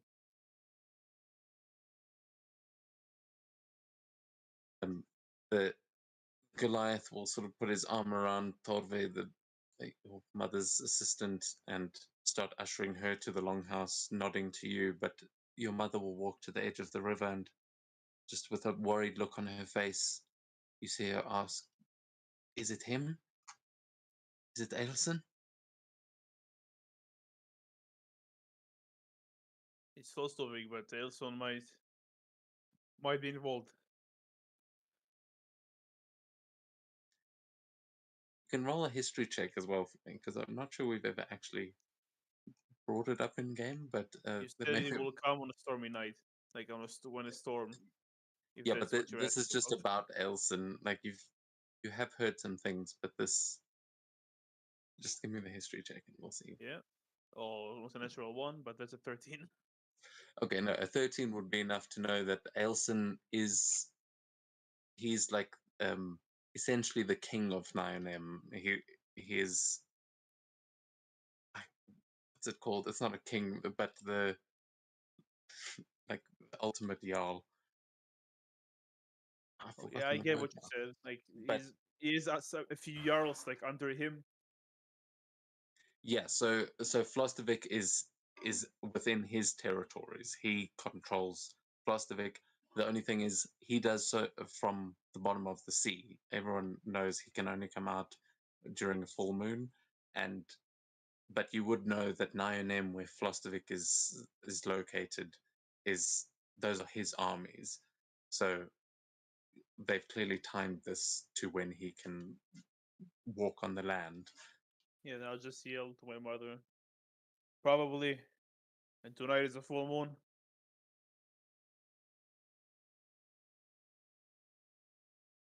He will say, "I will gather some things. We'll make an offering to the gods," and uh, she is going to go and get some things from inside her hut before she joins you at the long. Is anyone else doing anything here before we go over to what's happening with Svenja in the treehouse?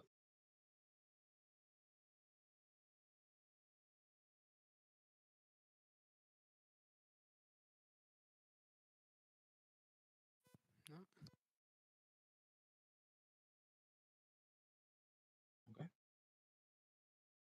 So then, Svenja, not just for the sake of my battery right now, I'm not going to switch over maps, but you are there in the treehouse in the library. The the druids that are usually there are also, I mean, they're just hanging around their home. Mimirt is there. He's been playing chess with what's the name that runs the. Maybe I should just load up the map so I can see. So we don't have to risk the battery for it.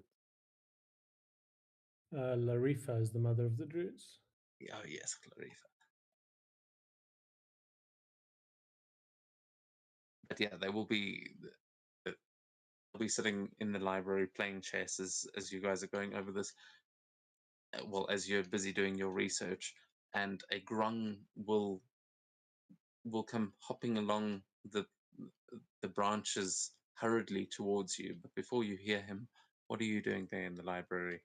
Are you in conversation with him or looking up anything in particular?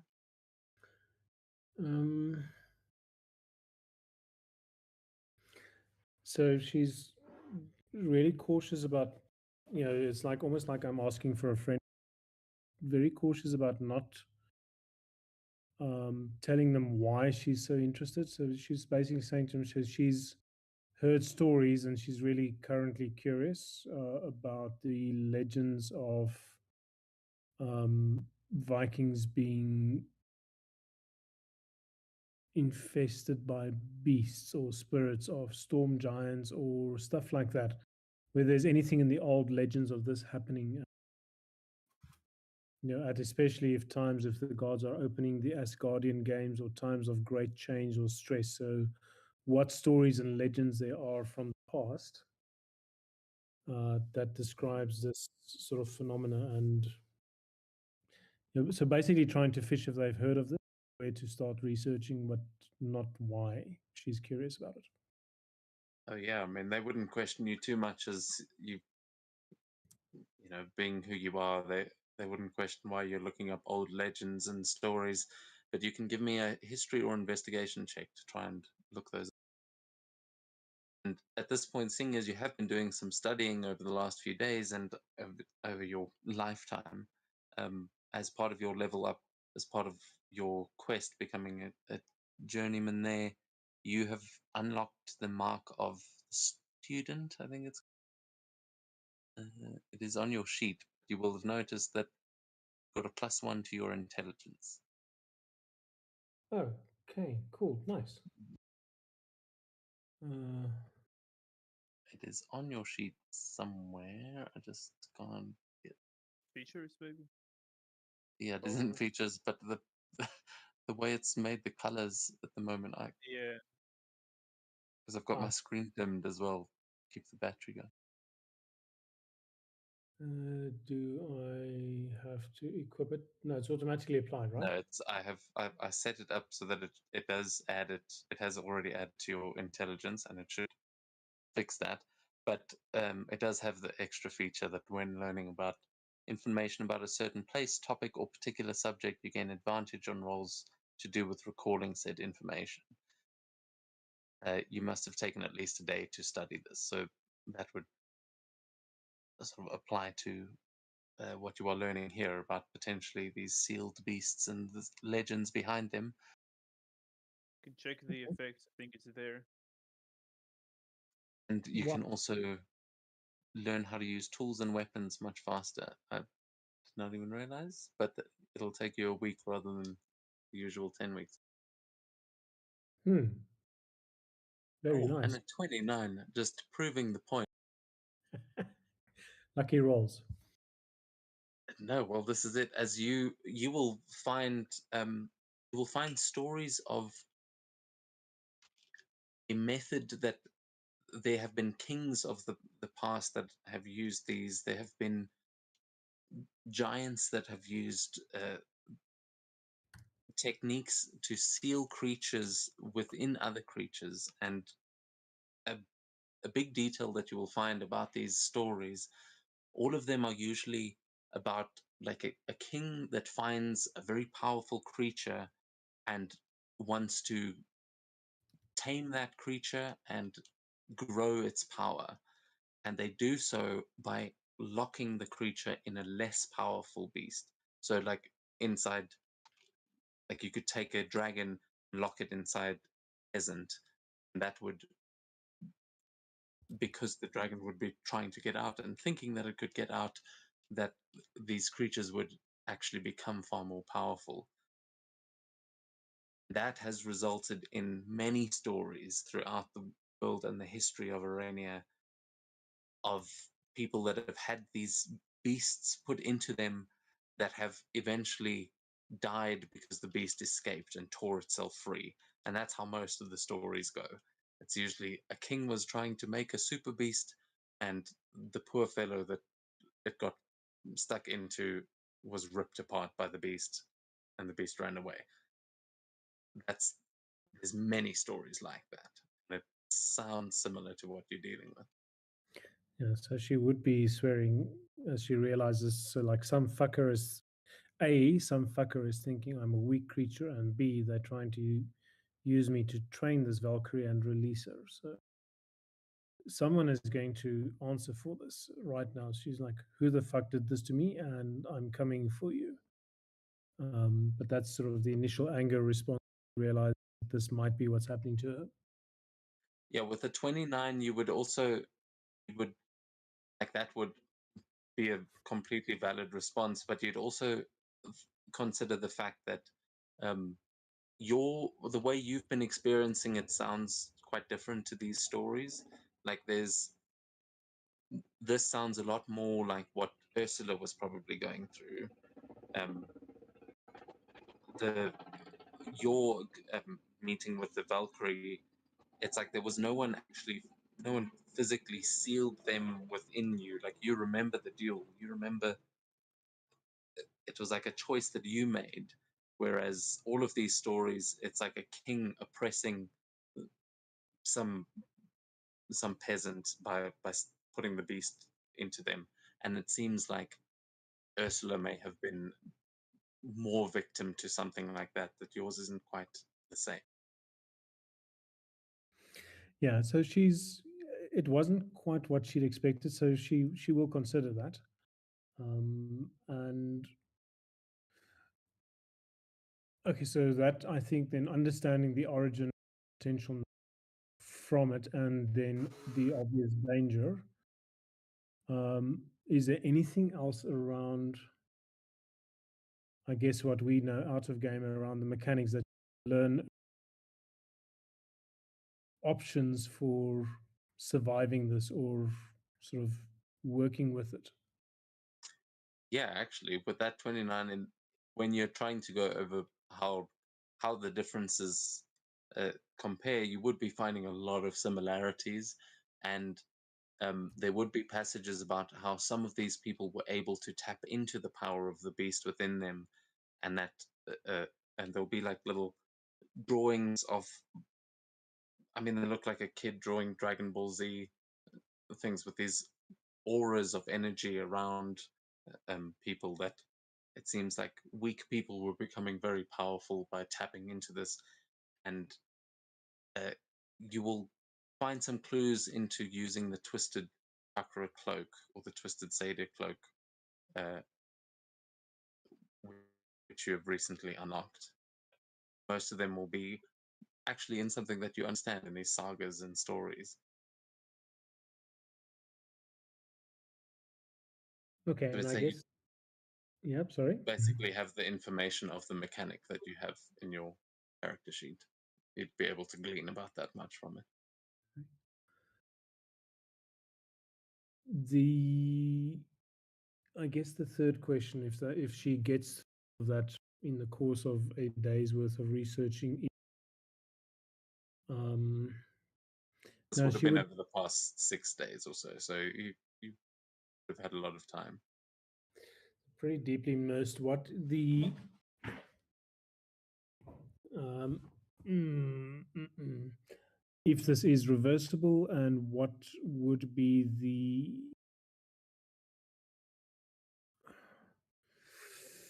let's say, the religious implications of this? So where does this fit in with the gods and the pantheon and the world and all of these sort of things? Because clearly you are no longer a human-like creature.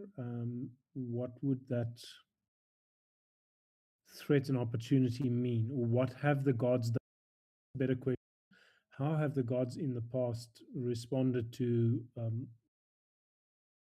fearing or manipulating these beings and these creatures for their own ends? So Okay. should Yeah, so fuckers.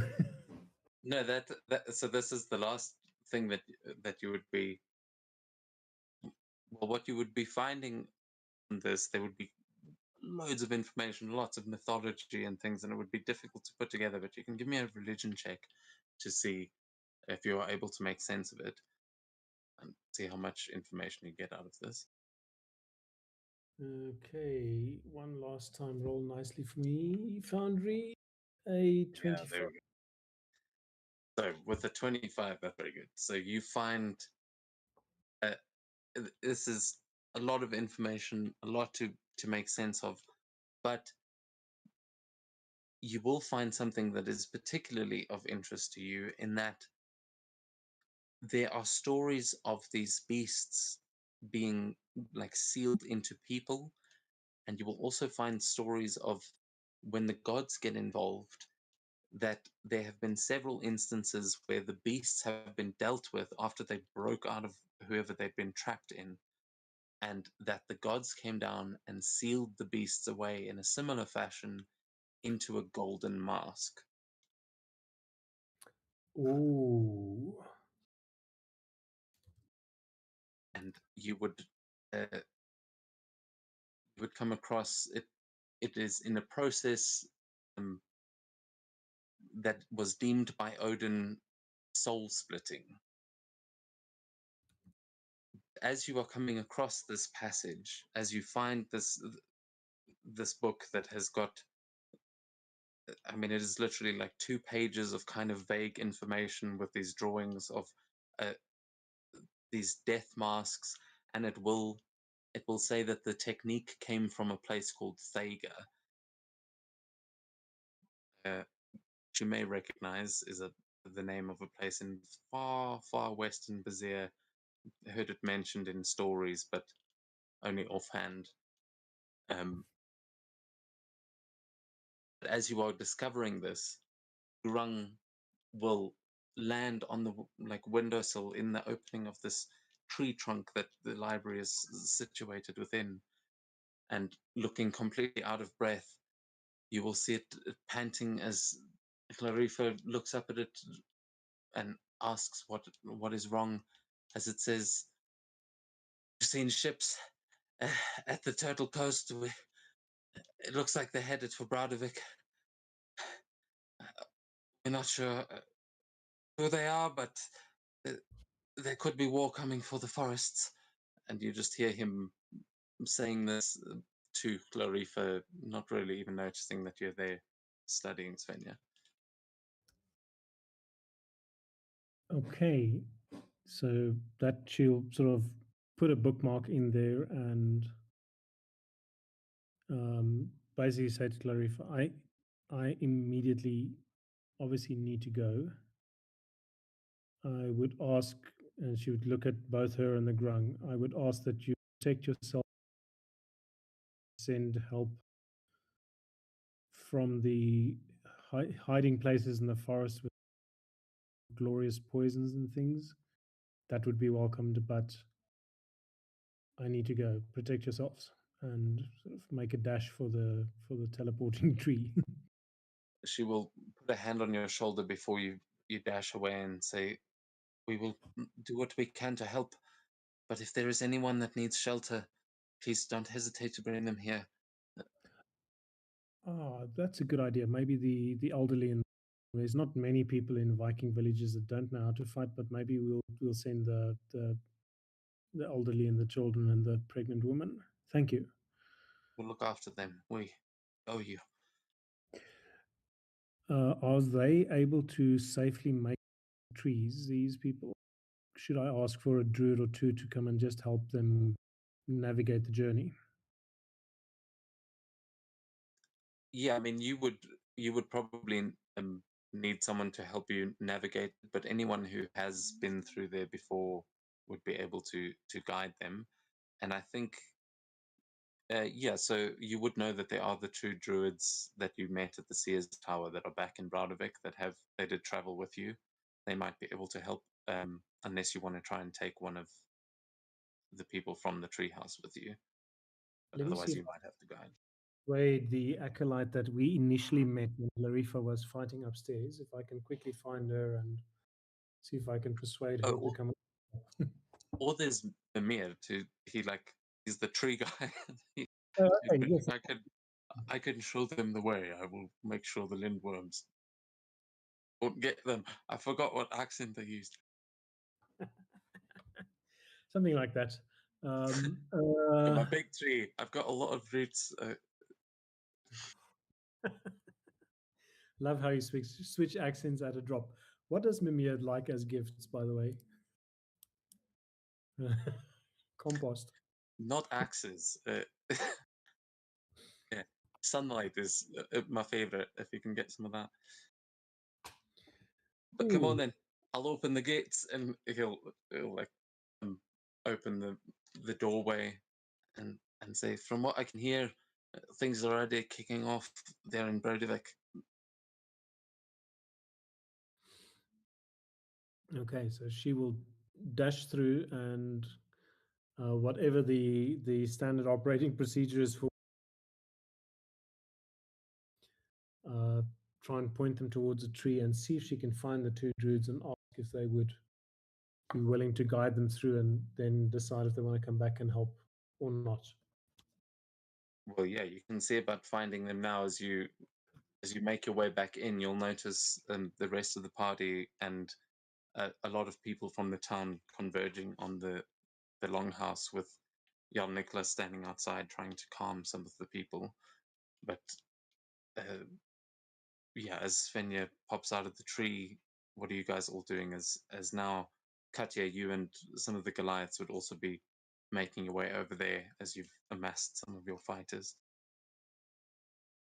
I'll just yell to her. You weren't the druids at the treehouse? Well, actually, the Grung saw the approaching fleet and came and told. So they know, and they will see if they can help. And one of the things that they are offering for help is that the women and children who can't fight and the elderly can go to the treehouse for safekeeping. And I'm just trying to find those other two druids to see if they can guide them through. And Mimi had said he would help. Well, we're gathering at the longhouse, everyone. So maybe they're there. Okay, and realizing that she should not be panicky, so Svenja is going to put on an air of calm anticipation. We are here, we're going to slaughter, and we're going to win.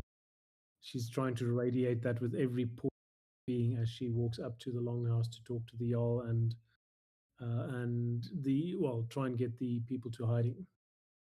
You can give me a deception or performance check as you try and give that impression.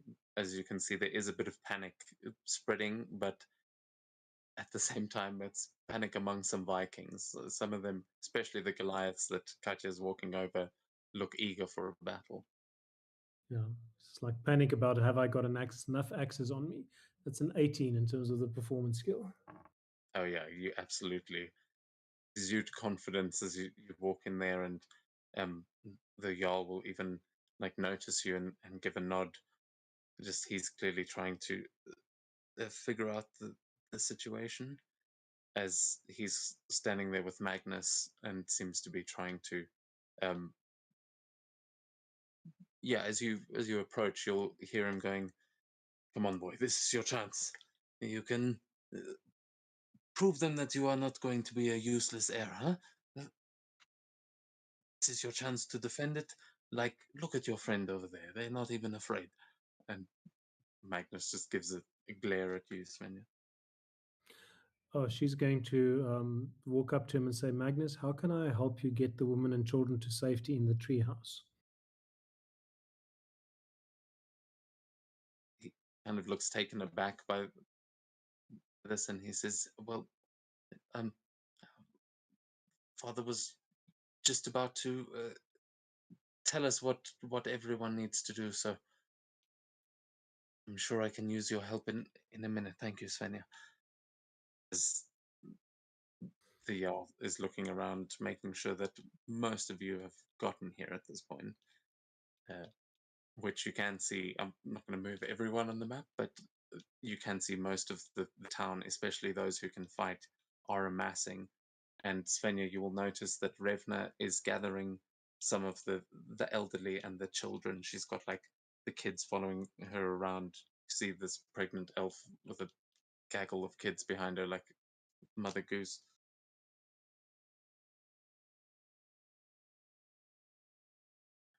They seem to be just gathering at this point, and you would know that the protocol is usually to go to shelters outside of the city, like there's the cattle farm or the hunting cabin. That's usually where they would go if the town is in danger. So they don't know about going through the sky tree to the tree houses. So she'll have a sort of a chat with Revna, just saying I'm assuming they know about the tree houses in the sky tree. We may have probably shared some info on that. And then she'll sort of kneel down and say to the kids, who wants to go to an adventure, travel through the world tree to a new village, and get them all excited about it and essentially looking forward to and hopefully obedient because they have to be strong little Viking children and deal with the weirdness and the strangeness. Yeah, you absolutely hype them up. They all look like completely excited. You will see there is one kid with a little wooden sword, and he'll come up to you and say, "That's okay. I'm ready to stay and fight for Bradovik."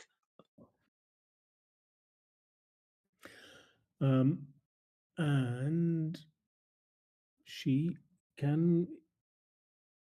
So let's say assuming she's knowing her name, she says, I would be very. I would feel much better if I knew there were also brave warriors protecting the women and children on the other side in case something comes through this line. Can you do that for me? He'll just like frown a bit and then give a nod and say, "Hmm, I'll protect them, don't worry."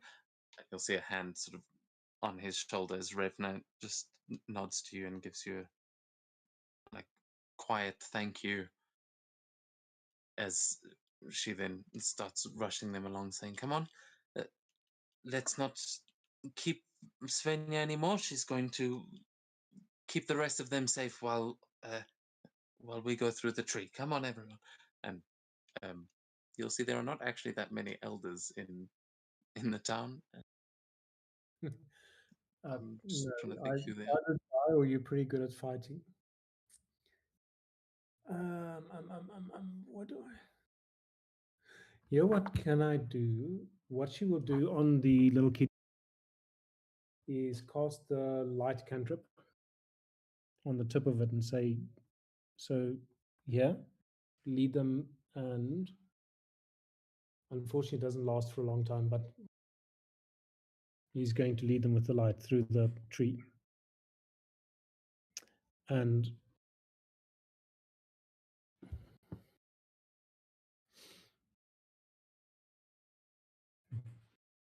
she'll go back to Magnuson and say, it's done, they are gone. What next? So, Okay, well, let's slow down a little bit. As yeah, you definitely while you are busy doing that, everyone will be at the longhouse. Is there anything anyone else is doing before the Jarl actually starts addressing everyone, and or are you going there to see what orders he'll give you? I went straight to the longhouse. Yep, Yeah, 'cause Katya's we're- just going with the flow.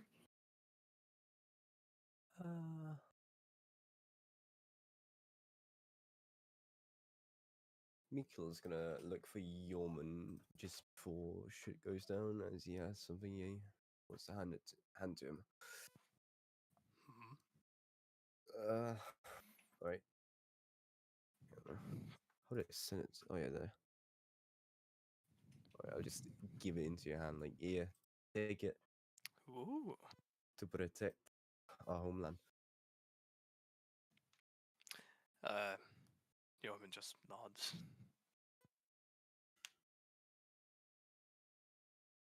Alright, wonderful. Oh no! Wait, how did you make that? We made it like ages ago and just haven't imported it into Foundry or Forge.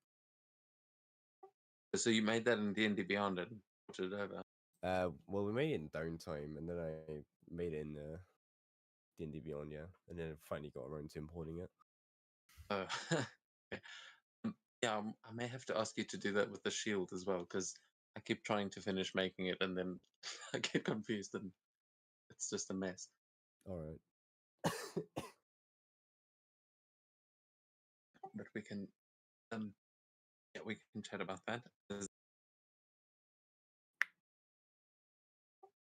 Yeah, you would hear the yell as everyone starts gathering around.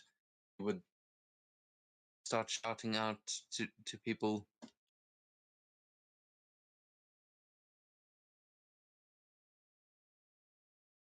Yeah, what? Yeah. Okay. So as you are all gathering in, you'll see most of the fighters in Bradovik are here. Most of your parents are here. That there's like still people filtering in, but he doesn't want to waste too much time, and he will be asking you, Gorm, just as everyone's filtering in. All right, tell me what you saw. How far away are they? How much time do you think we have? Well, 7 ships. Not entirely sure how far away they were, but like I said, when we hear the horn, we will know that they're at the beach. Like out of character, I'm not sure how long it will take them to cross the. Probably more than a few hours if they were behind us. Like at least 4 hours, I would say, until they reach the land. I think it's Yeah, last time I think you did You did work it out last session, I think, and it was because we worked it out to about 5 hours until they reach the beach. Yeah, Or 4 hours till they reach the beach, probably 5 hours till they reach Broudevik, if they were to go using the If it was river. If they on the river, okay. if they landed at the beach, then maybe a little bit more. But yeah, you're looking at 4 or 5 hours, at least 4 until the actual until those horns are likely to sound. If they do keep making their way in, there is the possibility that they'll just stop out at and like prepare an assault. They might not be coming straight here, but the ships did look like they were moving in quick, and you know that Fostvik isn't that far away, so there's a good chance you've got about 4 or 5 hours. Yeah, until they are about 4 hours and you reach the beach, and if they follow the rivers, the correct rivers, they will be here a total of 8-9 hours. They might not attack tonight, but it's full moon tonight, and if Elsan is with them, then tonight they will be the strongest they can possibly be. Well then, we must do everything we can to stop them from landing, or at least put them on their way in. Warriors, form your units, archers to the towers, and shield walls to the front lines. We will prepare to hold our ground. We will need to inspect the walls, make sure that they are all impenetrable as they can be, and create any more defenses that we possibly can. I'm going to. He's going to pull out a map that is similar to the map that you guys use of Broudevik, and I'm going to move us over so that you can start thinking about fences and things like that. This is basically going to be the area that you have to work with. Or maybe I should show you the full map so you can see where these guys are. Sorry, switch.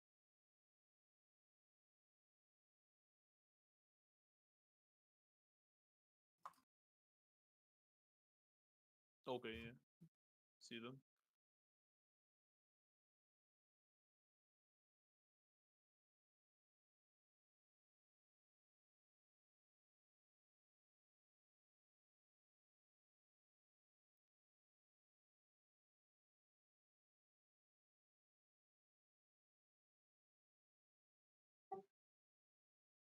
Oh, sorry, my power just came back, so it should speed up a little bit now. Can take a few minutes break if you need to switch everything on and off, like change everything. We can do if you guys want to take a quick break. Sure. I mean, More coffee.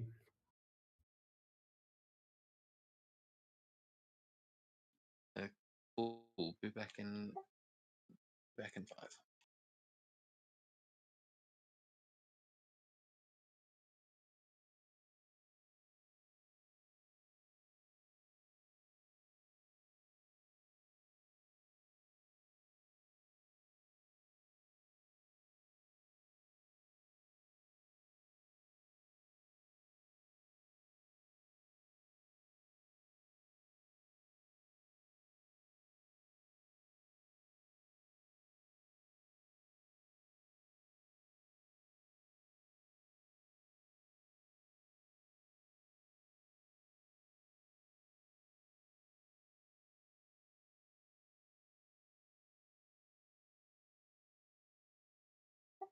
God, I can finally read again.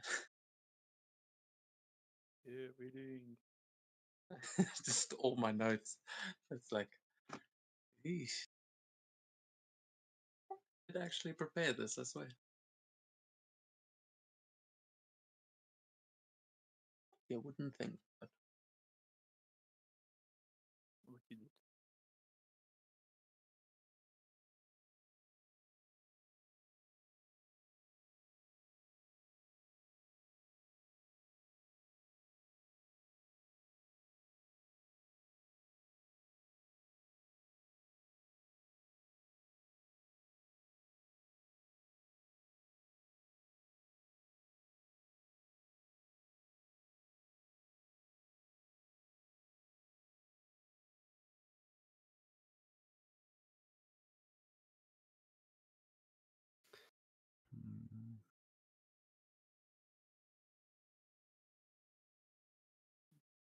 anyone has any ideas, because I have only one.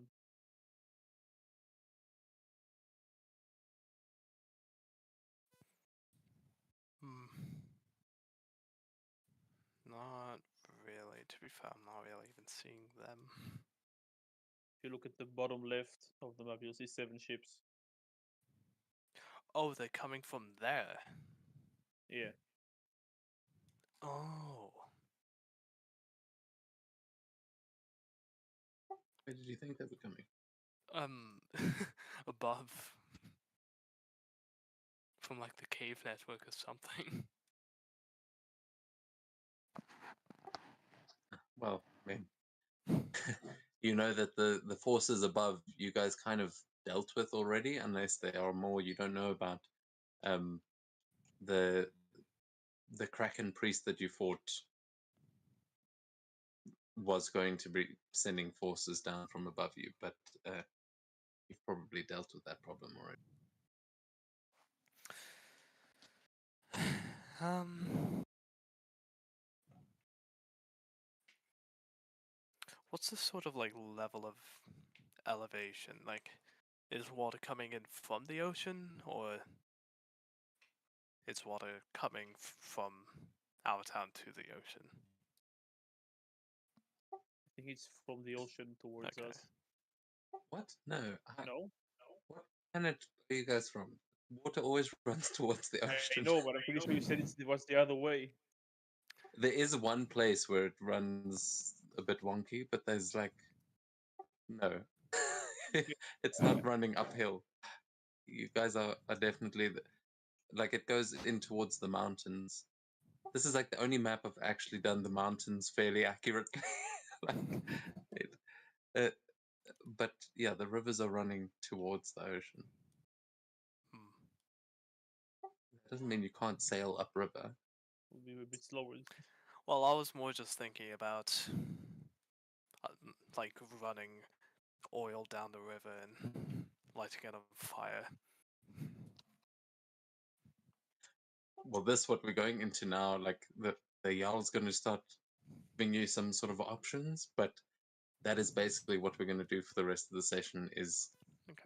figure out uh, what your plans are, what kind of traps and yeah, all those kinds of ideas. We'll go through those, and then you'll basically have the rest of the session tonight to plan some of those. Maybe a bit at the beginning of the next session, but that'll be the next couple of hours of your preparation before they potentially arrive. Yeah, well, Gorm has 10 pounds of highly volatile ogre fat, and Mikhail has a bunch of scrap metal, so I think you can do the math of what my plan is. Or just a massive bomb. Booby traps. Nice. You can, technically, if we find some sap, we can probably make smaller ones and just attach them to the ships, but we don't know how they're approaching us. Me and Camilla can most likely move through the water a lot quicker and then undetectably, but if they're just stopping at the beach and walking up here, Yeah. it will not be very useful. Then I think we're probably going to have to somehow entice them to use the river. The river will be a lot quicker. Yes, but they might also just consider that troublesome. Hmm. Yeah, but to get there, it will take us a few hours. So I'm not True. sure how you're going to entice them. Maybe some of them will be here. Not sure.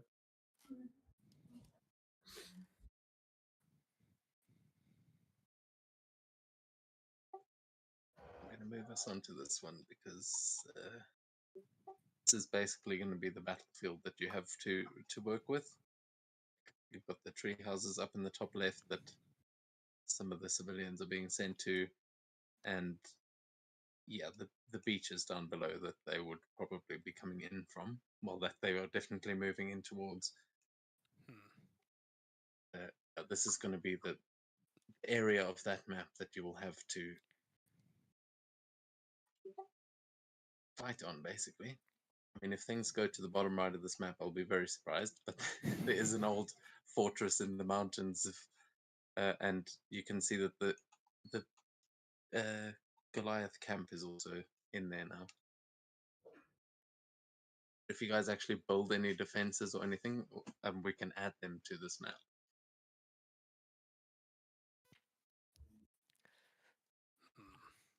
Okay, I'm just at the moment taking a moment to love the map. It is gorgeous. Very This is detailed. literally just a cropped version of the bigger world map. Yeah, it is. I was wondering because there's so much other crap on top of the other map. I was like, you guys probably haven't even seen that it's a perfectly scaled, like tiny little Bradovic compared to Yeah, it's actually it's exactly the map, just different scale. yeah, it's exact. If you keep zooming out and zooming out, it's the rivers are all exactly the same. Every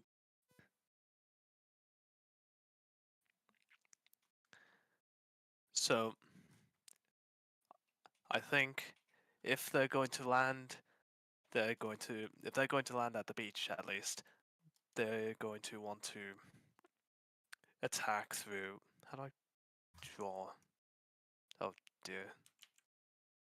well, yeah. That I'm gonna get you to do a lot of drawing actually. So, there's a little pencil tool on the left hand side. Oh, free. You guys can use. There's a bunch of tools Yep. in there. But is everyone back before we jump in and start into Yep. plans? Yeah.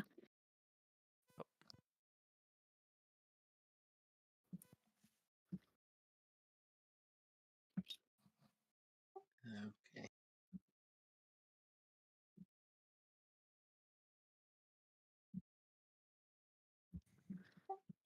Okay. I'm gonna assume that everyone's back. I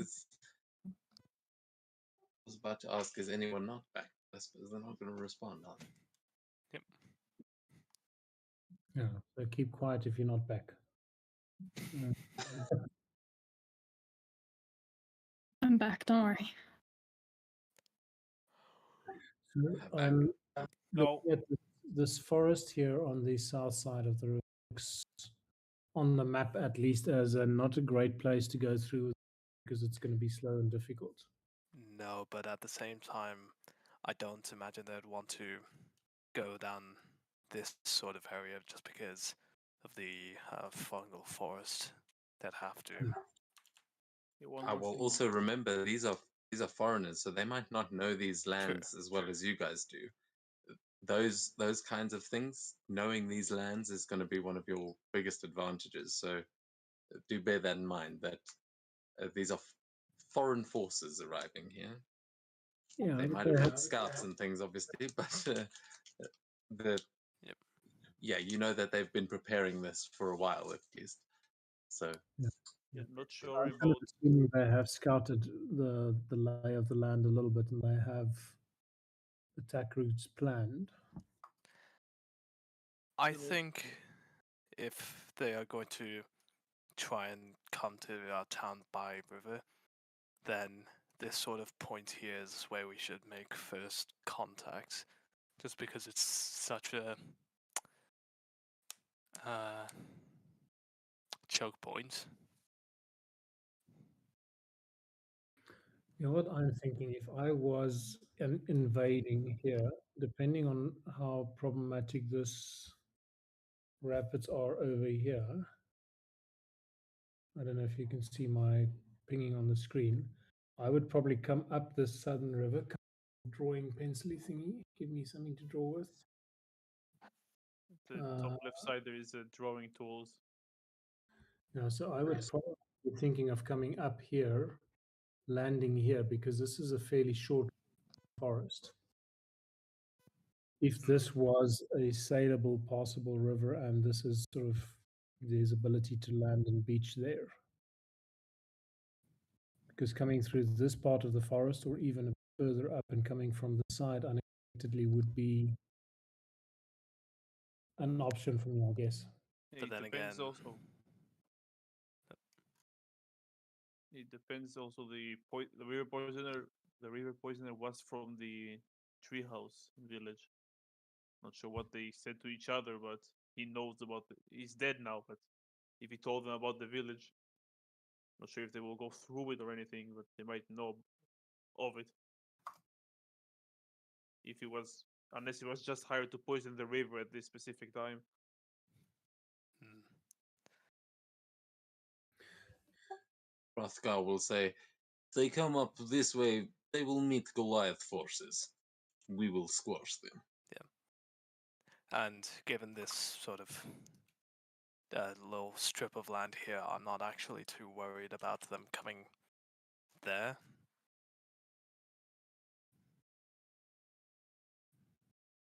They will. I also will remind you that there is a label on the other map. There is a label there for a woodland Get guardian, Oh, which Ooh. Mikhail, I think you had experience with. That was one of you was familiar with it, and that was how you knew Mimir. That there's a dormant woodland, almost like a treant sentinel that is Mimir controls that. That can awaken to defend Braudavik. That has been the story you've heard. None of you have ever seen it activated, but one of you did speak to it as a kid. I think it was Mikhail. Well, if they are approaching with ships, sorry, I'm changing a bit the subject. I can make some of the barrels and just let them float down river towards the sea. Yeah. The stream will probably take them, and if they are hurrying here, they will crash pretty hard into an explosive barrel. Yeah. Honestly, I think maybe if we have enough time, it might be worth actually just tying them down and just pretty much making an underwater mine like around here.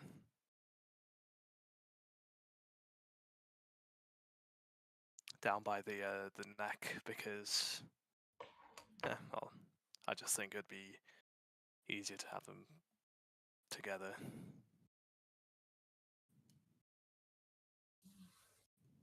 It depends how many I can make. Sure. I might should keep a few, maybe like trap them around the forest if they walk through. Actually, I wonder if they might split up when they get to the splitting river. They might split up at the beach. True, but There is, if my instincts are correct, there will be an attack on Brodovik tonight. okay. Not sure if it's all of them, but there will be an attack. It's a waste of time for them not to attack tonight.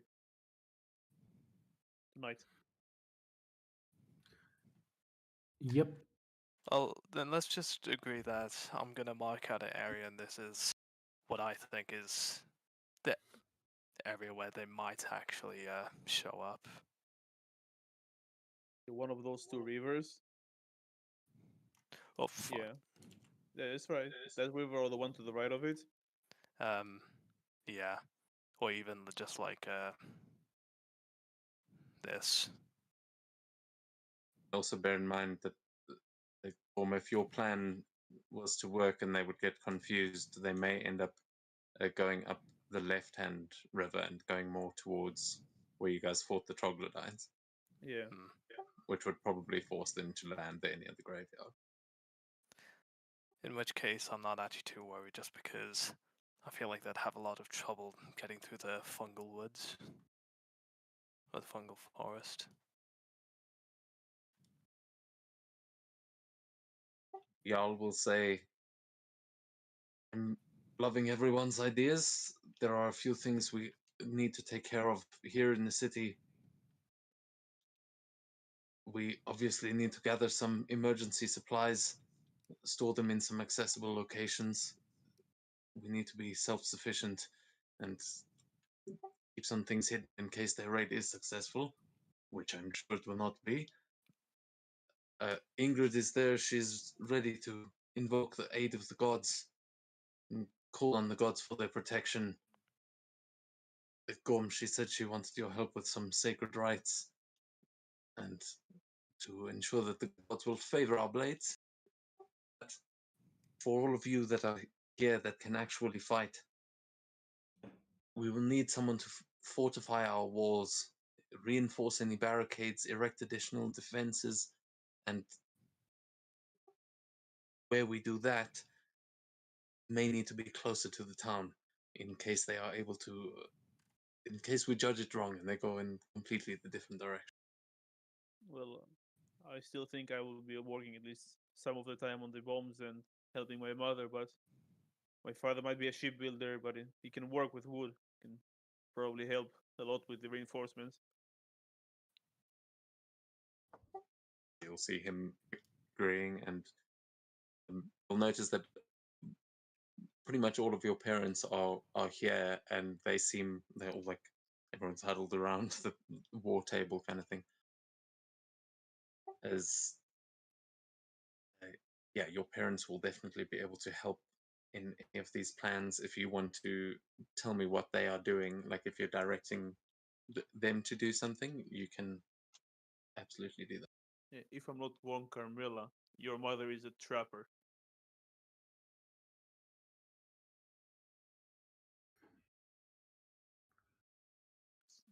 If I'm wrong, that's what I remember. Yeah, you're right. Carmilla? I don't know where Mela is, but Yeah, are. yeah. I was actually just thinking like, oh yeah, I totally Might forgot need that. some human-sized traps instead of animal-sized ones, and she could probably know where the most traffic, like where they're most likely to go if they are going through the forest around Radovik. She will know where to She place will the traps. definitely. She'll say, "I've traps. I'm sure we can figure something human-sized." And you will also see that the bag that Mikkel and his father, the bags that they brought, are just they filled with all kinds of uh, contraptions that could be used usually to trap animals, but um, some of them look a little more vicious. Like maybe there are some custom designs in there as well. He will say to you, Mikkel, and to your father, he'll say, "Your skill as blacksmiths is renowned. I will rely on you to make sure that we have sharp blades and that our defenses are reinforced. Your craftsmanship may tip the scales in our favor." And he's saying that to Mikkel, Sven, Hammond, and Gorm. So here's what I'm thinking. Let me just. What we really want to do is we want to put them into essentially a bit of a gauntlet. So we want to encourage them to come up this river from the south here, this white line. I like that. We want to encourage them to land, let's say, over here ish, so that we can trap the beach there. That's the best case scenario for them. That's probably where they want to land. I'm not So what I sure. think is If they are just if they are charging straight forward. yeah, so we really should encourage them. So what I'm thinking is these four or the three lookout towers there, we really man them, but very visibly. When the ships are seen, these people will blow their horns and will be seen to be fleeing up this way to the river, up this way. So with their torches, because we're assuming this is going to be a night attack. We could try and block off the river and this part of the beach here, or make them land on both sides. But we can try and block off this part here with barricades of some sorts, maybe fell a couple of trees. So we really want to just channel them up to landing here, which Camilla's mother and everybody can then trap nicely. And we can hide people behind here. So we want to let them land here, and they immediately walk into the traps and into the ambush from behind this wall and from the village itself. How's that sound as a sort of a strategy? I would suggest not having them come So too close. close. Yeah, like generally, I think it'd be best to at least start the engagement before they reach the wall. When the rivers split, that's Yeah. probably the best option. That's And Yorman right about that. also, I mean, surely someone here has got like illusion magic which can just make it seem like, oh no, there is only one river, haha. So they just wouldn't see like this one going down here, which leads all the way up to the left. I think it's some very powerful magic. Eh, major something. Hallucinatory terrain is a spell that is used for that kind of thing. Yeah. The Jarl would say that, remember, if Gorm is right and this is Ailson that we are talking about, there is a good chance that he knows of the moon bridge. They may be smart enough to try and sneak around. And you said that there were 7 ships? Correct. You didn't see how many men were on those ships, did you? We were just starving back here as fast as we can. Like, out of character, I'm pretty sure they were far away as well.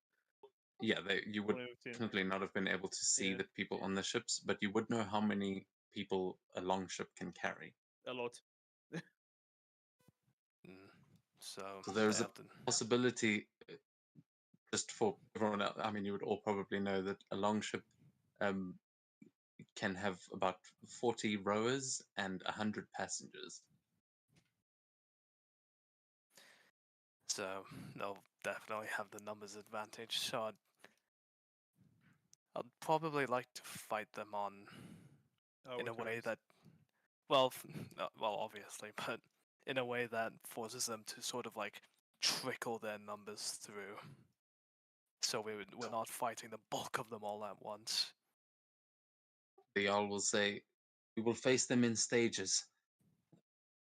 If we will have multiple points that we can defend, and if they manage to break through those points, we can fall back to the others. So long as we have got what's it called? Let's say a group of our bravest warriors to lead the charge against the enemy, be the first to engage in combat, and inspire the others with your valor, and hold the front lines with unwavering resolve. Your bravery will set the tone for our defense, and we can have reserves to replenish the front lines and aid the injured. Gather a group of capable fighters and stand ready behind the lines. As battle rages, rotate with the fatigued fighters, tend to the wounded, and ensure our forces remain strong throughout. And he will start marking places that this is obviously up to you guys, but he is the Jarl, and he's trying to offer his advice as well.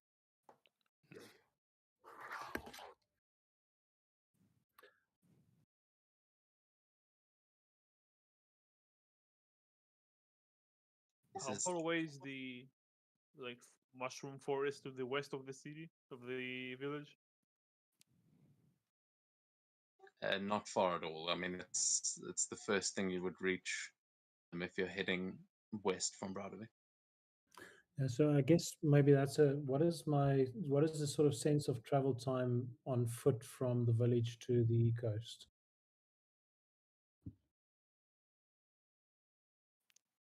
So yeah, I mean, a couple of hours. That's the basically the trip that you guys have made to the graveyard. By ship, it would take about an hour. That's traveling along the river, so it would probably be about 4 hours on foot. I think maybe 3. The scale should be right, I think.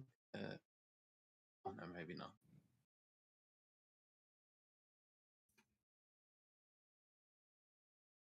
Well, we can talk to the people in the mushroom village. Maybe they can, I don't know, lend us some of their. I don't know if it's the poison for the mushrooms themselves, or they have the way to use it.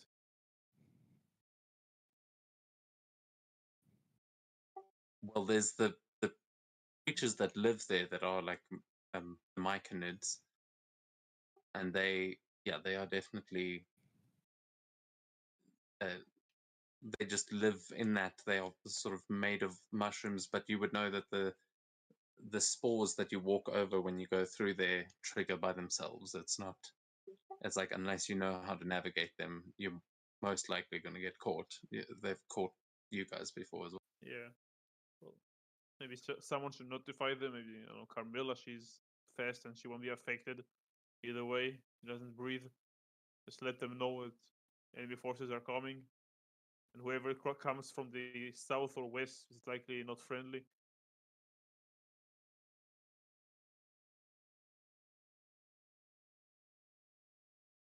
It, The, it, the it takes Jarl like will. Sorry, carry on. even if it takes us a few hours to get from the beach here, they are an army. It will probably take them more, like a longer time if they have to move. Even if they don't move in a sort of formation, if there is one bridge that crosses the river, it will definitely slow them down.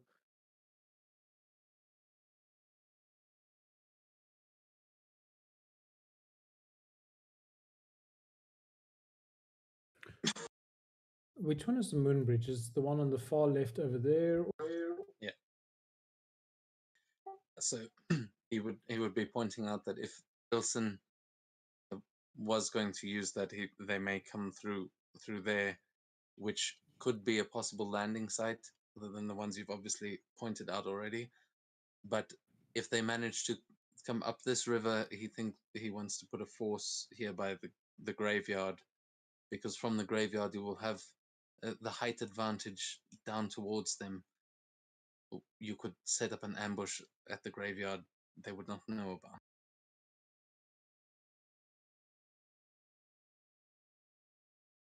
As for down that side, that is definitely a possibility. These forests can be protected by the Guardian, but we should have, and he'll look at you, Katya, he'll say, we are going to need stalwart defenses, and your people make an ideal defenders. I'm going to leave it to you to protect the non-combatants or any that are injured, and keep them safe within the fortified shelters that we do have, those who haven't already gone through the tree. You think that you can do that? Yes. Can we kill people? We are not very good at protecting and attacking without murder. Well, you will be defending by attacking. So it's okay if we kill them. Oh, more than okay. Send those bastards back to the undersea or Helheim, wherever they come from. Then we can do it very easy. We'll keep a small competition. Let's see who's got the highest skill count. It will be us. Yeah. Put your money where your mouth is, giant goal.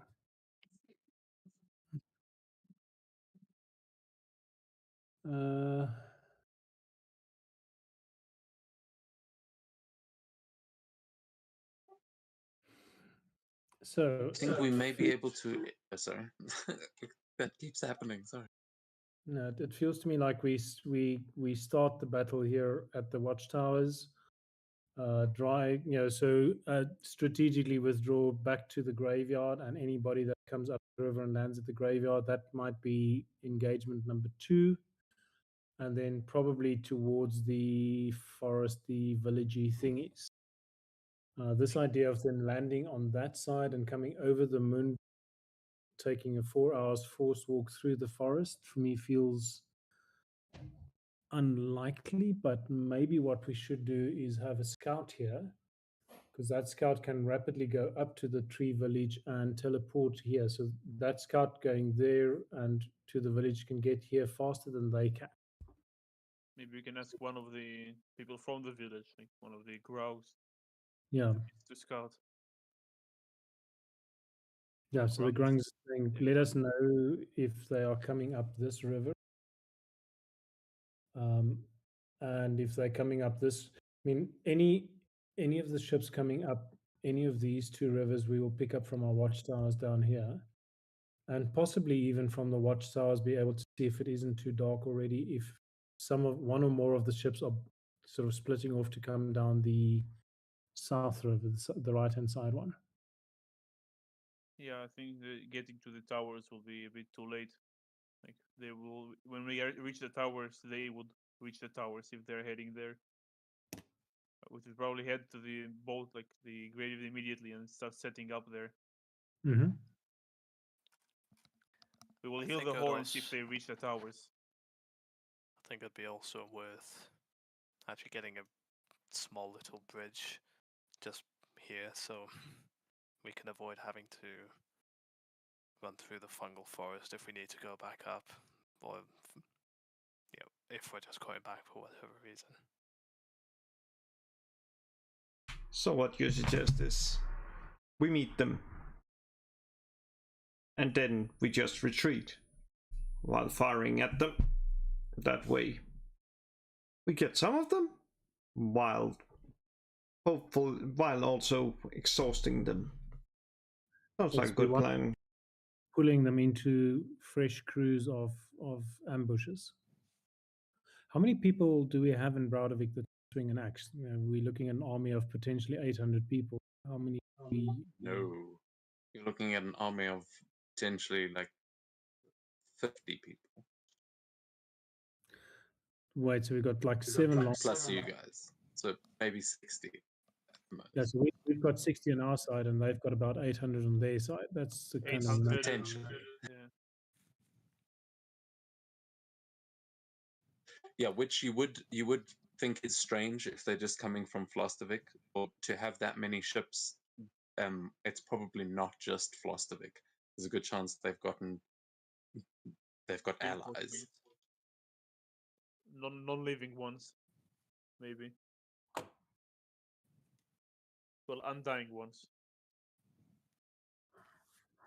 We will need information on their numbers and who they have with them, their formations, any weaknesses we can exploit.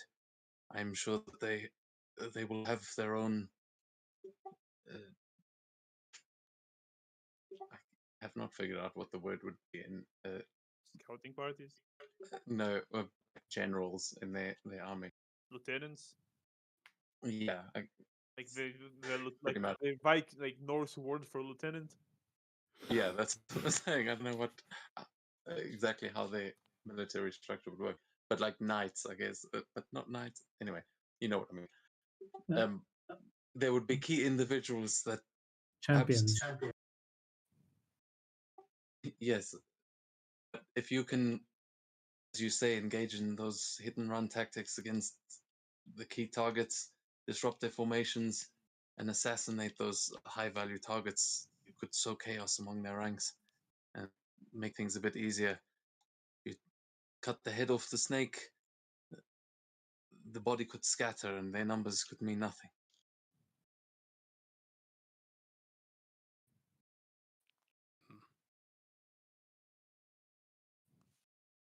Also, Svenja, you're the only healer in your group. I heard you have some ability. Yeah, no, Gorm also has more ability, actually. I have some. I think we kill two, but we usually use our spells for damage. At least I am. I lack in the range part of the fighting, and I'll point to the eye. I have to use it for something else. Yep. Yes, so yes, I am fundamentally the healer, and I don't know and have available, but we should grab what No, we that- can.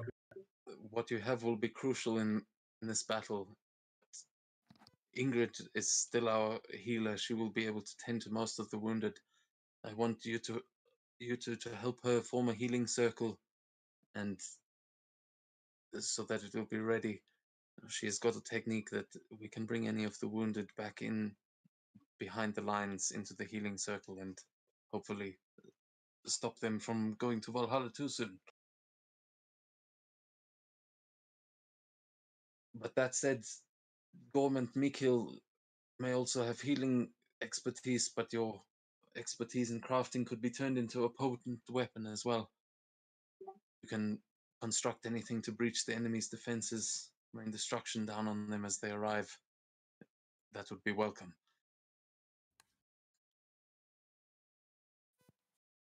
I think, Camilla, you would probably be our best bet. You can. There are plenty who can help you, but if you could infiltrate and gather some vital intelligence, identify their leaders, sabotage their plans, this could be key to our victory.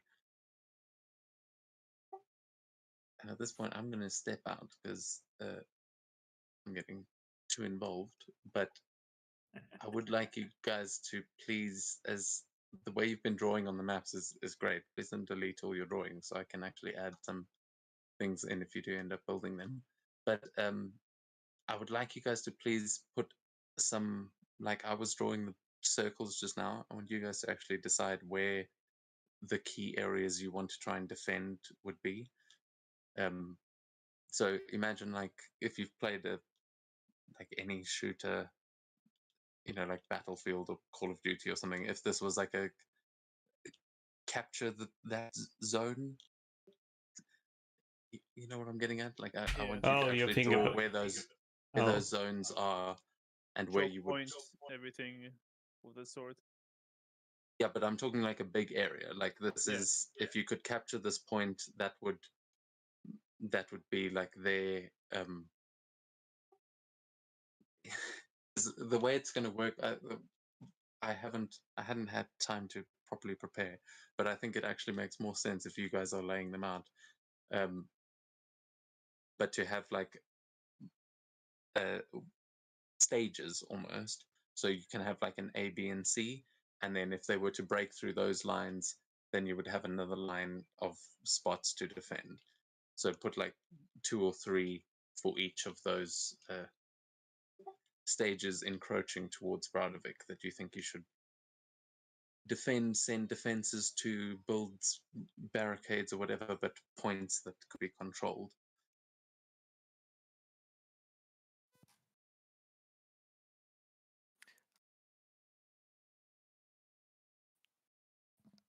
Okay. If you don't understand what I'm talking about, Yeah, don't worry. I think at least some of the party does. the question is like, how would we know how much we can actually make? Like when we don't know, we just start making and they will attack in the middle. But like to some extent, how do we know what we can do, what not? That's why I say I think put 3 maximum of those points per like level, and maybe 3 or 4 levels. I mean, yeah, I would recommend going on 3. Otherwise, there may be too many options. But make the areas big. So Yeah, but I also mean like defense, but like if we're building walls or traps, like how do we know how much I can make? yeah, I had a look, and the palisade only takes 2 hours to build. Yeah, the palace is the quickest one. Yeah. Yeah, those are your most sort of basic defenses. Yeah, building a stone wall is going to take a long time, but that's why, yeah, choose the spots you want to build your barricades and things carefully, because those won't be involved in the actual like capture point, but you can definitely spend some time, and you've got some people here and resources to build those kinds of things. There's a shit ton of lumber left over that they got a lot more than they needed for your ship, so there's plenty of lumber to build barricades. I think this B section should extend to include like at least the edge of this bridge here, because since there's that uphill thing, well, we could just position some boulders down there and just be able to roll them. Also, that's where the map is. Please, we've got that. Okay. The graveyard and that bridge are like right next to each other. You should definitely loop. So As this for is C, I'm not kind of sure about C. Well, we're definitely sure about B. Yeah, sure Yeah. about I'm A not and entirely B. sure about A. I don't think we will get there in time. That's my problem with A. well, we can. So I think my proposal for A is we can put a small crew of fighters on one of the ships and get down there rapidly. We really want to encourage them to land at A, or land some of the ships at A, and pull them on foot back to we can stop the ships from going up the river, that for me would be great. Yeah, but what I'm But saying, by the time if we start heading there now on foot, they will get their ships there in the same time. We probably won't have time to do that. yeah, but we Unless can we take a nice ship, we get might one get of there our in time. ships. It'll take us an hour to go down the river in our ship. Actually, truth be told, if we man all the towers at A, I think that might actually dissuade them because that makes us look prepared there, and they'll probably prefer to attack somewhere unprepared. So I think if we populate A enough, they will just route it and either go north or south around it. If we make it look more derelict and even just have like one ship out as a patrol but leave the towers alone, that might be more enticing, especially if our ship turns and runs. Yeah, there isn't like an option to turn it. I think in the river. In the river, but hopefully you'll be fast enough to get to open water and be able to turn around.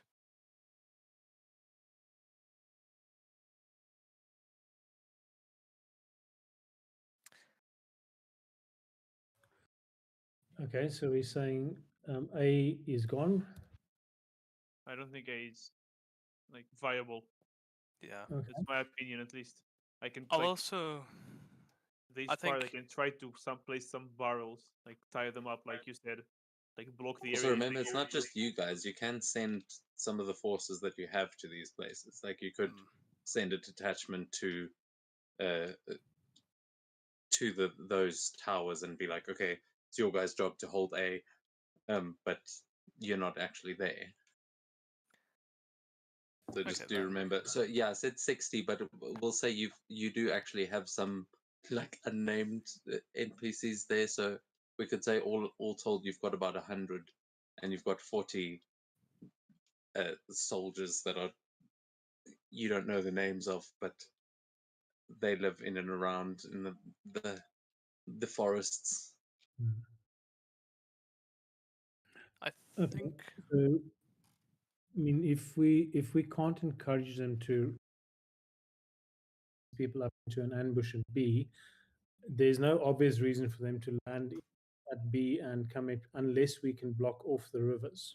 Well, the idea is that if they go pretty much anywhere here, they're going to come to this bridge, and that'll be the meeting point. And then we can ambush them when they cross the bridge, and point of no return, blah blah blah. That'll be the first battle. Truth be told, I'm not sure about C because with this bridge between I'd like to force them to go through the fungal forest if they do end up coming this way. C is where the main gate into the marketplace and stuff is.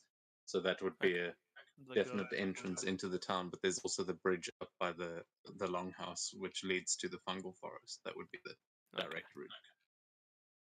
And I mean, okay. I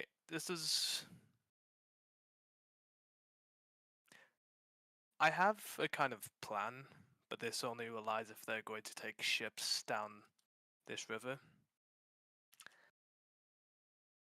Well, first, build a sort of dam here that just kind of makes it difficult or blocks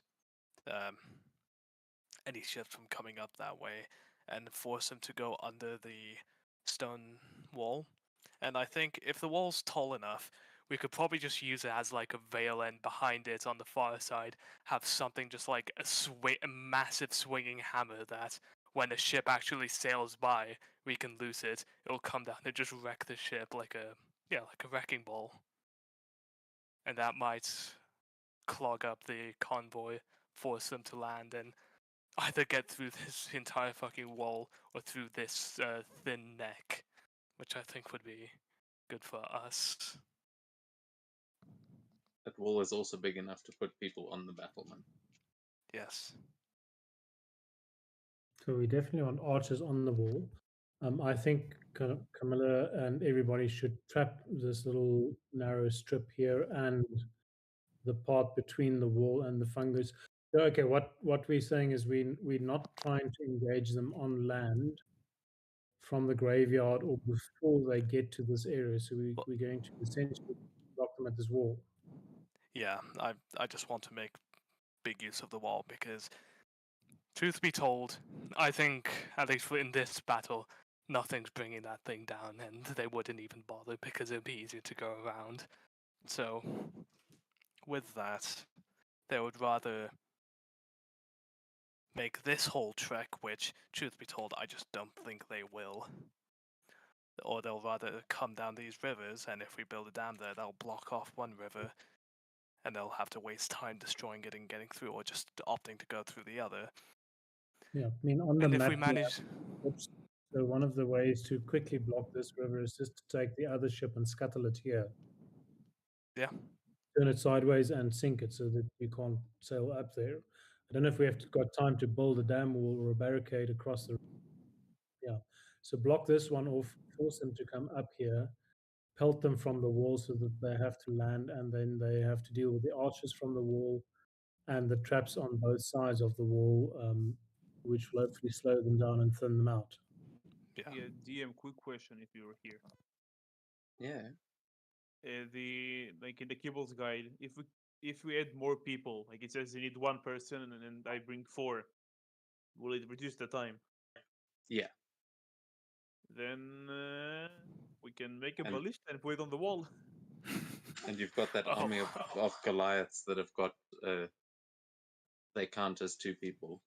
Okay. But yeah, also just to say that the point of making those capture points is for any eventuality. If you're like, oh, okay, they're going to the bridge by the graveyard, then we need to defend B. So still put that point there. Like you don't give up on those plans, but have them as potential plans so that we know where these battles could potentially take place. Then, like, if they get past that, then you've got their sea by the wall. Yeah, You know what I mean? I don't like about us engaging them at the wall for the first time, broken through that and see they're in the town. I would have liked to thin them out a little bit, but okay, let's see if we can with a small detachment get them to get sidetracked here. If we've got archers with fire from the towers, we may be able to set 1 or 2 of the ships alight. Well, But I'm my also thought- saying you don't have to have any people at points. The point you can just be like, okay, they're not coming that way. We don't have to defend that side. So I'm just saying, put those points there, just where you think battles could take place, and then put your strategy on top of that.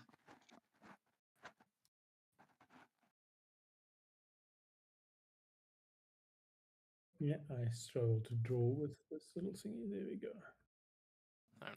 And I think if we're going to build a dam down here, that means we can use, well, basically just, we can have a lot of, probably the Goliaths, like, just in this area with the Forest Sentinel to meet them if they come, let's just call it, oops. Yeah, you would know that the woodcutter's house there has got quite a nice open place with loads of piles of wooden logs. Nudge, wink, wink. Oh my god, huge plot twist.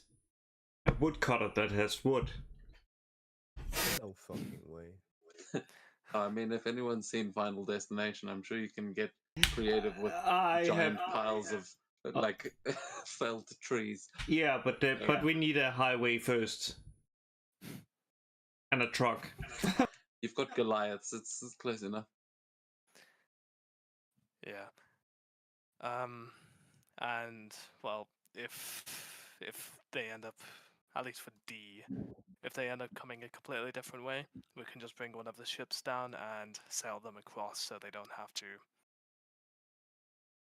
go all the way over like this. They can just go straight.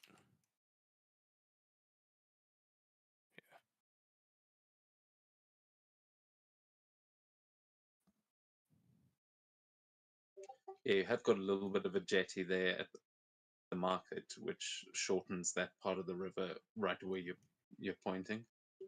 So you would pretty easily be able to make a bridge there.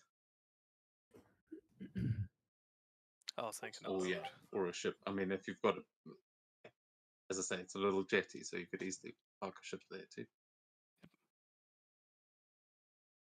And I think maybe even if, what do you think the likelihood is that they'll make the full trek through the fungal forest and we might end up fighting somewhere around here? The north, you mean? Oh, that's like worst case, but I think it will give us the most time as well. Yeah. The longhouse is more than likely going to be one of the biggest targets. I would suggest that we make the sky tree the center of a point and make sure that the longhouse is not taken. That would be our final line of defense. So then, I mean, since it'll take the most time and would probably know if they actually would be able to figure out, let me draw. We'll be able to figure out if they actually come here. Then fortifications there can be pretty sparse until we know for a fact they're going there, and we can lay just a bunch of traps and whatnot.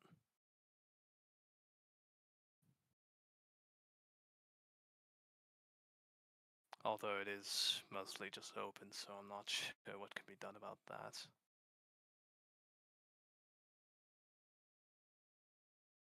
So I mean, it depends on how much traps and stuff we have. We can. Maybe we can put just a mud. line of traps over here. Where is my little drawing thing?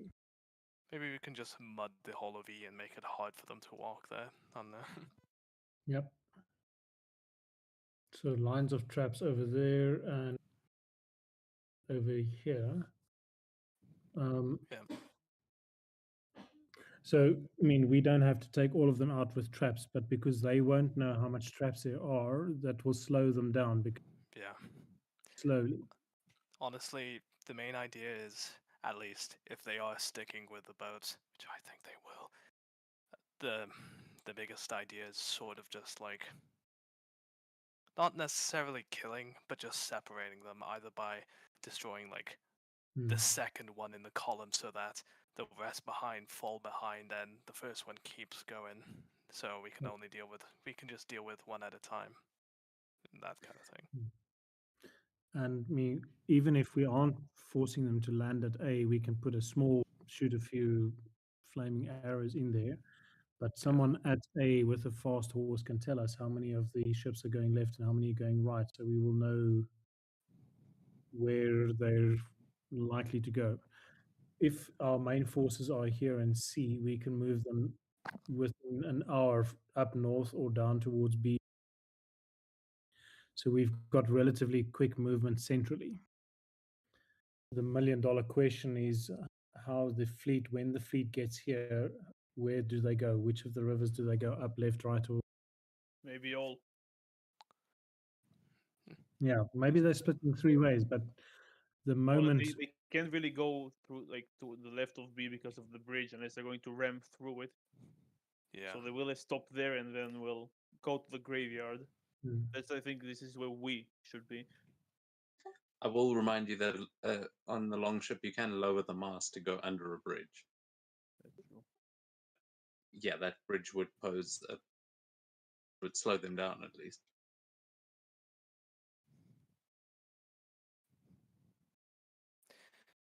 Yeah. We could also. I would like to make use of that bridge, so if they are going that way, I'd like to make them land beforehand. Well, actually, truth be told, if they take that way through water, that's actually just quite terrible for us. Maybe we want to do some work, like near the entrance, just sort of block off that path. I don't know, that's probably the best use of illusion magic. But yeah, I will remind you as well that your tribe are a tribe of big, scary Goliaths, but you also have the things that you use in warfare and to help you take down mammoths is that you have ogres.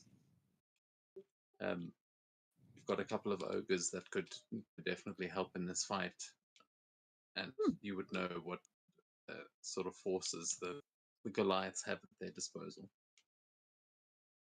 Lots of big smashy things. We have big smashy things. And they go smash like shwa. Hulk Big smash. So, and yeah, Katya, what is your wisdom score actually? I know What is- intelligence ain't your strong suit, but 14. you are a hunter. decent. Like you would have some idea of tact. 14, so it's not bad. It's decent. Yeah, no, that's good. I mean, that's that's well above average.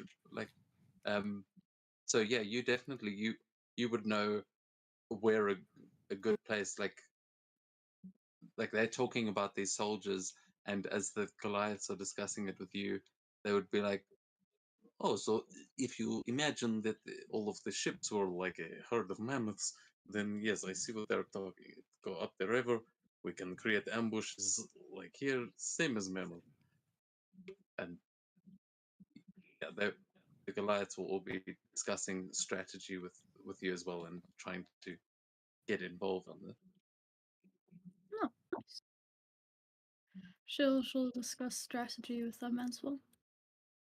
Yeah, I mean the whole group is there together. So also, I just wanted to point out, like, if you're staying out of it because you've got your character stupid, you definitely have got, yeah. Look at the places you want to fight and where you want to do some smashing.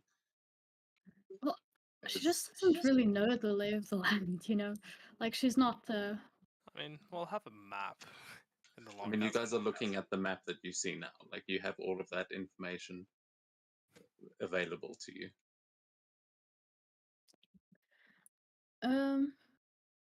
In that case, Katya thinks it would be fun to fight with these mushrooms. She's never fought near mushrooms before.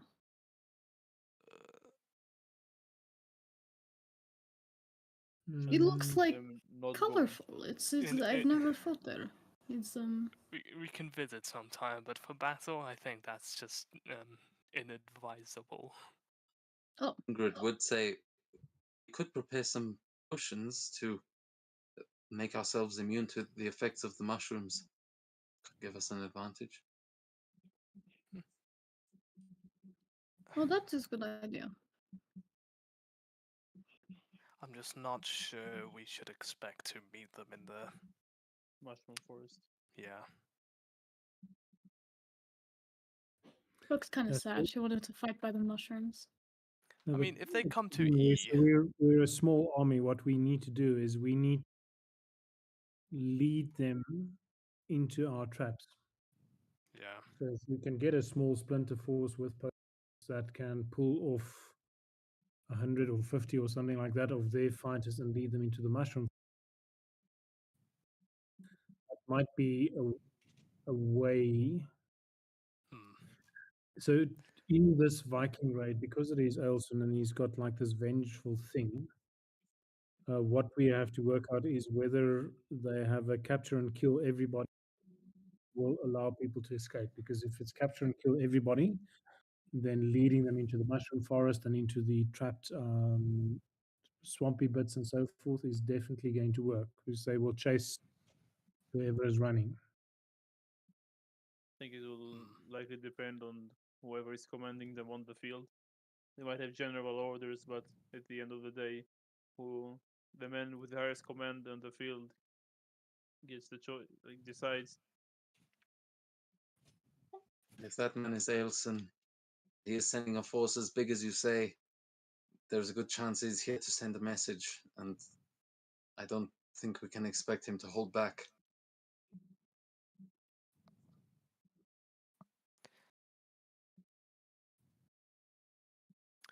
think. Yeah, you would. So just Gorm, you would know that Ailson is known to be quite cruel. That there is a good chance they would come in and fully pillage the Browdovik. They would really try and make a message if they aren't coming directly for you.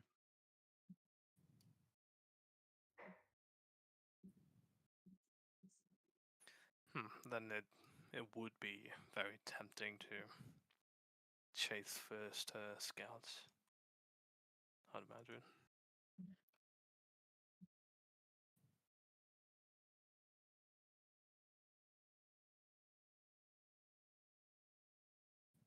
So mm, So I think station Goliath at D, and if they just don't come for that, they can rotate to either C or E.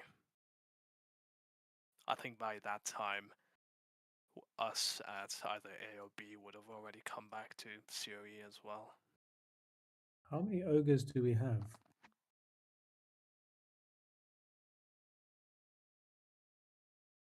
Because I would certainly like to propose we put potentially next to the wall and maybe on the other side. I All like, 2d4, but yeah.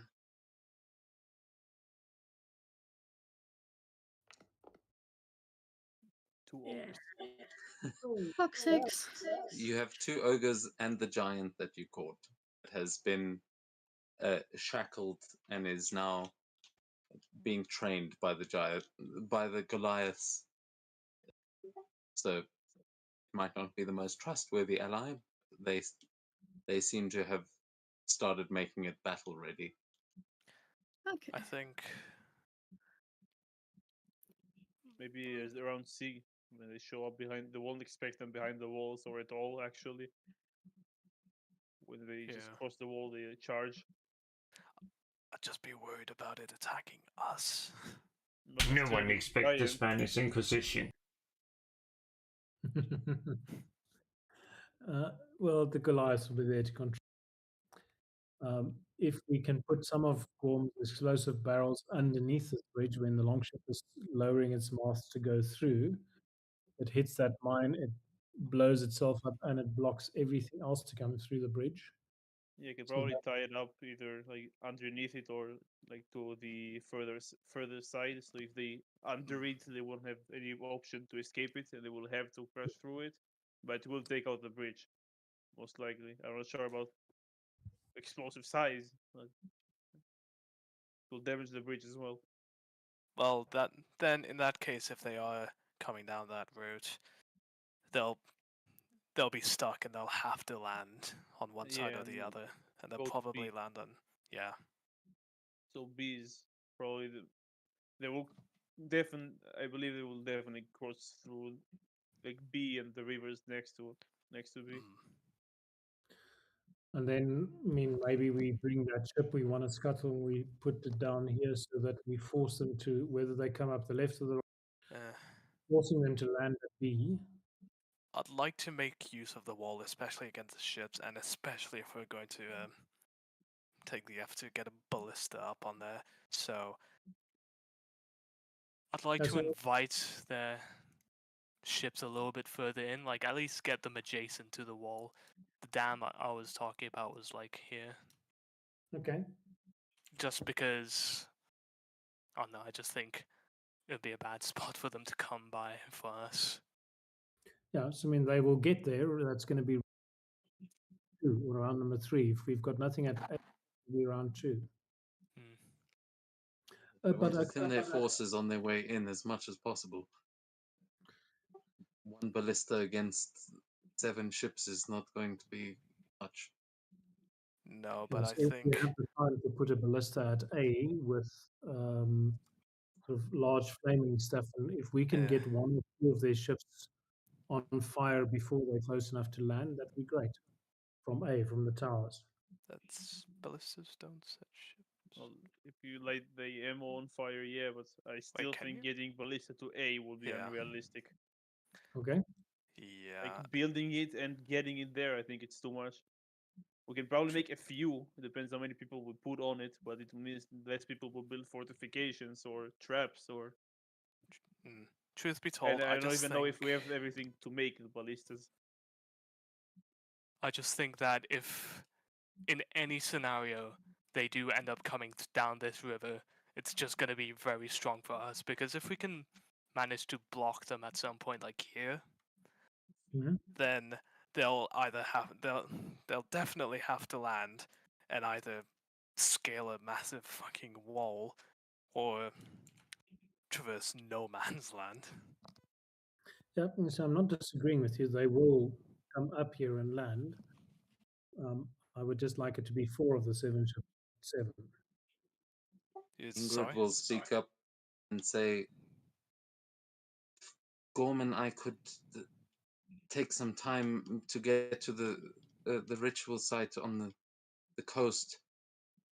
I think I know a ritual that may allow us to summon a great wave across the bay. It could potentially damage some of the ships, but it would rely on Ager's involvement, and I don't know whose side he's on in this.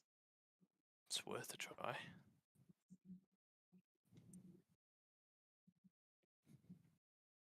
So we have the points. Just need to decide what we're doing and where exactly. Have I don't Me and think Ingrid will it's head to A. Like okay. the ritual site is somewhere around there, if I'm not wrong. Go to A, but I don't think it's worth even Oh, never trying to mind. hold. Yeah, I don't Okay. think so as well. Yeah. Maybe So leave people there like to just to harass and let us know where they're going. yeah. But So the like people at they're already there will probably know there are guards there. couple people at A, us at B, we can harass them if they do end up coming up the river, and then we can just retreat anyway to C. Or if they come through the bridge, that's that. We can fight them there and then retreat to C. By that point, the Goliaths at D will either rotate or they'll even be fighting their own battle, which I'm sure they can handle, especially with the Forest Guardian.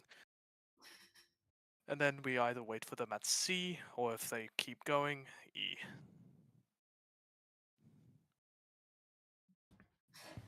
Okay, cool. That works for me. And Ingrid and Gorm going down. I think what we then need to do is to say the healing circle. Let's put it as far away from any of the bits and pieces. Yeah, also, if I'm going with Ingrid down south, I might not have a lot of time to work on explosives. So let's say I can make 2 at most, which I'm not even. Let's look at the DM exactly what's their capacity. There is a section on explosives in the journal. Yeah, but I'm not entirely sure where Ogre Fat fits. Yeah, that would count as a reactive reagent. I mean, Normal, like common one. I'd say uncommon at least. Let me look it up. I'm sure Mikkel could help in making explosives and some of the more practical things.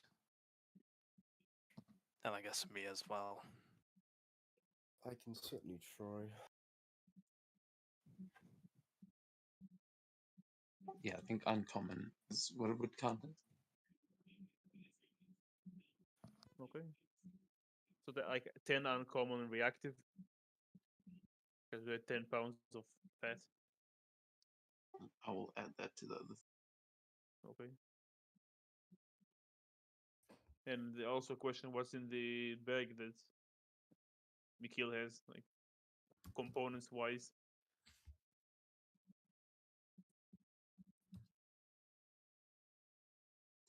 Oh yeah, I mean that's you've got plenty of metal scraps, and you guys can kind of improvise what you're finding in that bag of nastiness that has been left in the blacksmith's forge. It probably made all kinds of things. Mikhail, you can kind of jump in there on what they might find.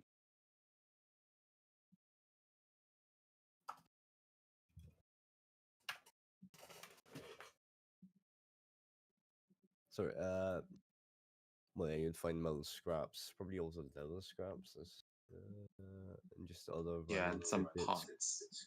Yeah. Let's see. Yeah, Oh, you'd and have at least 2 noise traps, hunting traps, and tripwire traps in there. Is there any branches in there? I mean, that with all Yeah. the wood, there's plenty of Oh. bunches around. Yeah, Yeah. then we need branches for the like I'm looking ballista wise.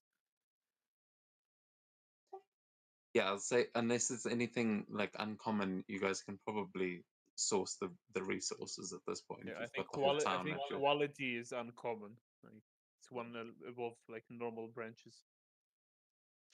Yeah, that you'd be able to get.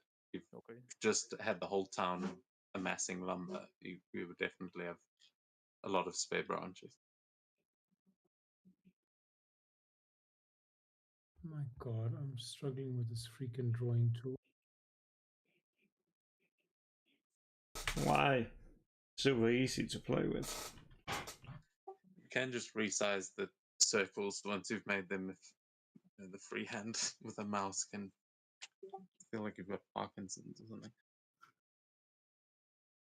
How do I stop drawing a fucking polygon? What is the thing? Double click. Double click at the end of your polygon. That didn't work. Okay. So, and my text is also not working. This H is where the healing. H is where the healing what?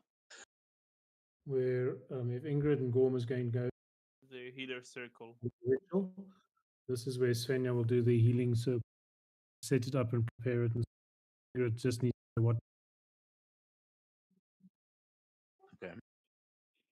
Yeah, I would say in the town itself, you've got basically like sky tree and the longhouse there. Then there where the healing circle is like the houses as well. You've got the marketplace and then the farmland, which are your like and the shipyard, I guess.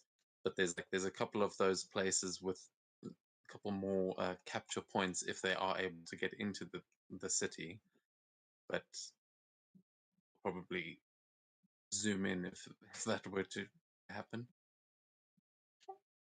For now, let me know if there are any other like creatures or just tokens that you want me to put down to represent forces out here, because I've been putting them down as you've been saying them, but I may have missed a few. Okay. Question: Nightwing's wing was hurt badly. Has it healed by now? Yes, you've had a few days here in Browderbook. Okay, so we've got airborne medevac. The Valkyrie's job. No way. Okay, archers on the wall, and we've got that. I'm okay with. Let me think about this. I think we've got everything ready and set and go.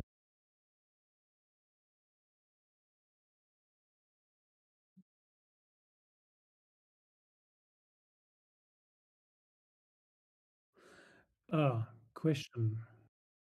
With Shepard becoming the essentially the alpha wolf number 2, what is Shepard's ability to summon wolves and other predators from the woods and control them? So, like the king of the forest kind of idea. Wait a second, predators. That's a bad idea. We don't have Arnold.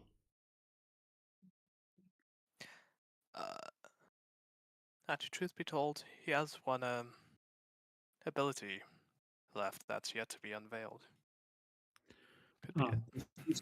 I don't know. When your dragon, where that sort of that massive proto dragon summon. No, I'm not sure. Yeah. Well, no, look at explosive wise. We don't have a lot of good ideas, but we can try to make a bit more potent alchemical napalm. So if it blows up, it'll just stick to their ship. And I think if it blows up to the bottom of it, they will have a hard time even taking it out. Should be able to make. Let's see. One of them will take actually not too long, 2 hours to make one, and we can make 3 with the materials we have. There is a rule for a potent one for some reason, so I've talked to the DM about it.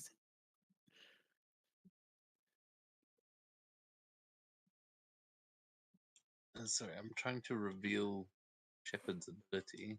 Yeah, there is just an option, like a more powerful option for different type of like potions, or not potions, just concoctions.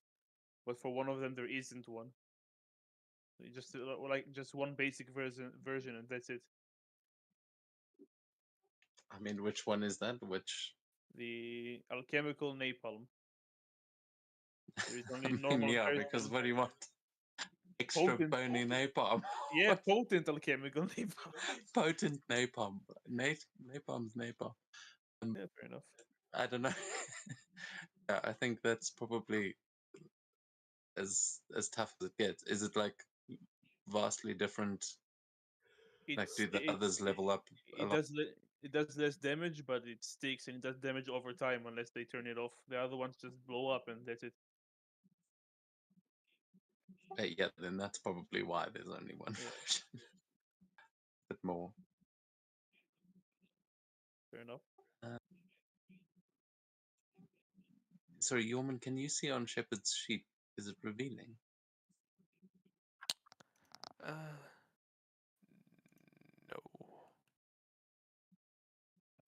It's fine. Another time. It is supposed to, though. I think module might have broke because I can see what it's hiding, but I don't know. Oh. But no, Shepard is. Wait, maybe if I showed players. I don't think. Oh, wait.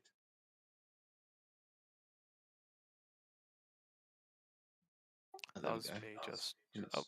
Ooh, okay, there we go. Ah. Sharing is caring. What can Shepard do? Well, it's not what you're hoping for, but still cool to me. It's freaking awesome. 48 cold damage. That's a lot. Yeah, it won't be as good as time goes on, but Yeah, Yorman, at some point you tried to feed Shepard and you came back and it was completely frozen over. You know, like, oh, yes, you can do I that. guess yeah. This must be some of that druid magic.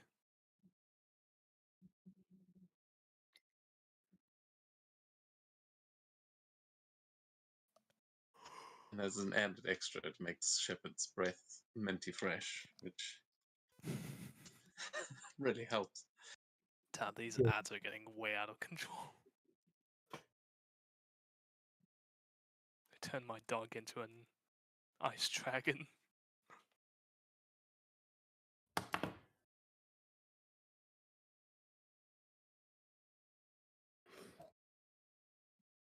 Yeah, what did you guys do with the Boreal Dragon's heart? Did Shepard get to that? No, I think it's in the chest. Let me just check. Kamala opens the chest and it's just rotten a heart. Yeah. Maybe it doesn't rot, it's icy. Yeah, oh yeah. That doesn't seem to be there, so most likely Gorm has it or whoever else fought. I know one person took it. Gorm doesn't have it. Everything was deleted from his inventory, and I honestly don't remember if I had it. I can probably check. I know one of them had it, but yeah. Oh, yeah. Also a good idea. So while they are discussing this tactic, or during that, Camilla will be removing the scale armor, grabbing the what's called the Nianim hunting armor. Yeah, getting used to that thing. Since at least it may not have the same AC, but at least it will not rattle. in case she needs to hide. You realize that armor is probably the armor that they're going to be wearing as they are coming from Neonem. So Ooh. just to point out, that could be useful a stealth tactic in more ways than one, but it also could make it confusing to your allies. So most people can tell who you are because you're standing sideways in a tree.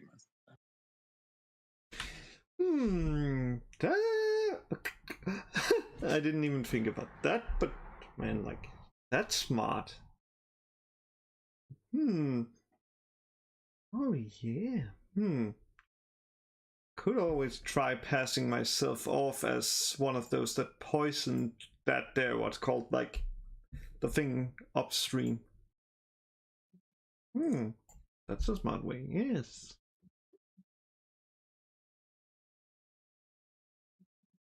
Could be a way for you to get in, check their numbers, maybe take care of a few problems before they make it to our battlefields. Good.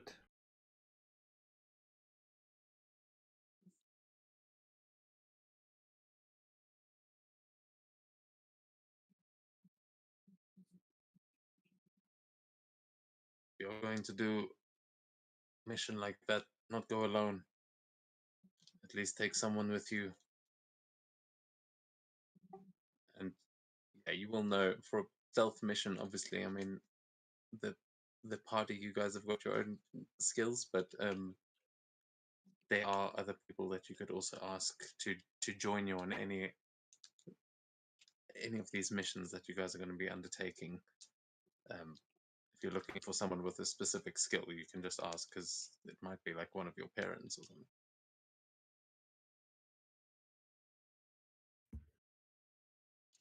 Stealth wise, your mother's also very good, but and a trapper, so do remember to direct where those guys are going as well. That's actually a really good idea. Like, maybe. Oh, I'm getting like a really evil idea. Like, just being like, they're just distracting them while she's laying like the traps and getting around the traps, and yeah. Good work.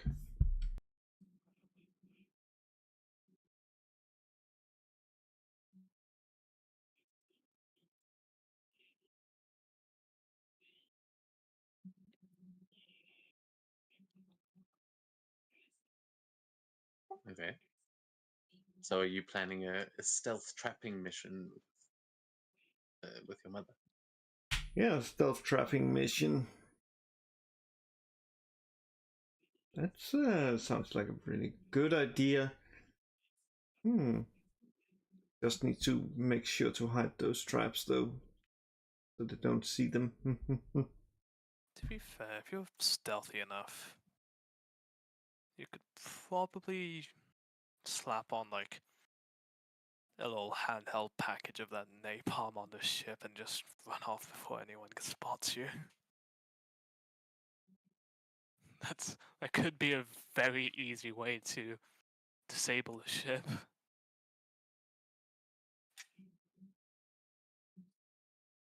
Assuming it's that close to any edge or coast, of course, but you could always throw it.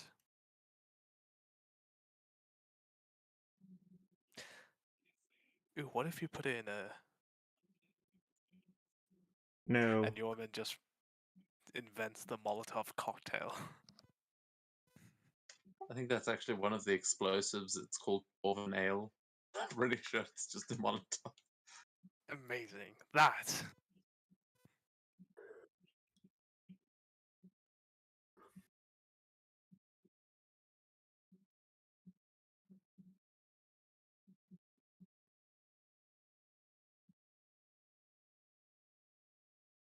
I mean, you've definitely got the materials to make some Molotov cocktails. All we need is just a couple good throwing arms. Yeah, Not sure how well mammoth cheese burns, but can you imagine you rolling giant wheels of cheese at them as well? If they're heavy enough, they might just smash through the chips. Yeah, it's mammoth cheese. If you threw a wheel of mammoth cheese off of a stone wall onto a ship, it's definitely causing damage. To be fair, there's very little that you can't throw off a stone wall off of a ship that would not damage it. So if you want to build the trebuchet and start launching mammoth cheese, let us... I doubt that the Goliaths would allow you to take that cheese and throw it at people. Lunch But if it contributes to your enemy's to the deaths, cause. No, It's no, you like don't mammoth put our cheese. cheese in the trebuchet. You put us. Eh? okay. Flying Goliath is much scarier, don't you think, Katya? Yes, I agree. I mean, cheese is scary, but is our food. What It's if you too bring nice the to give cheese to with those you? fuckers. Why would we want to give them cheese? It's ours. They don't deserve it.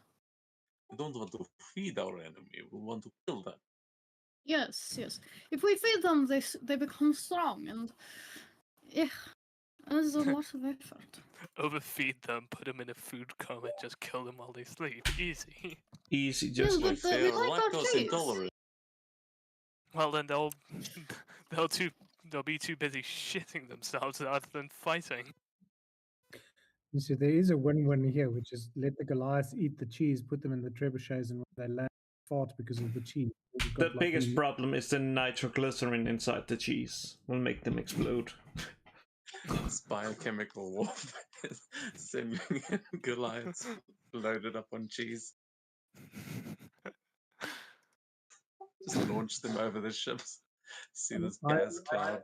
I in wonder how much sodium we would need. Like, by the Potassium. I mean, wonder how much my dad has. Surely he's got some alkaline metals somewhere. If Can you you imagine rub a just- potato on their hand like a lot and just smack their hand, it will likely break their arm very easily. imagine just like making or throwing like 2 pounds of sodium into the river. Unfortunately, it doesn't all explode all at once. There was a video of it. Oh, that's gay. This is D&D. Magic sodium. Okay. Perfect. So we do have dust of dryness in the loot, which will turn a 15-foot cube of water into a small marble pebble. So we could just dry the river up under the ships. The problem is the river keeps on flowing, but We should probably do it like on the ship where it goes. Yeah, also a patch of mud is very good. You drying out a river immediately makes a trench full of mud, which is pretty good. And then we can And reenact Verdan. Yeah, we can use that for E.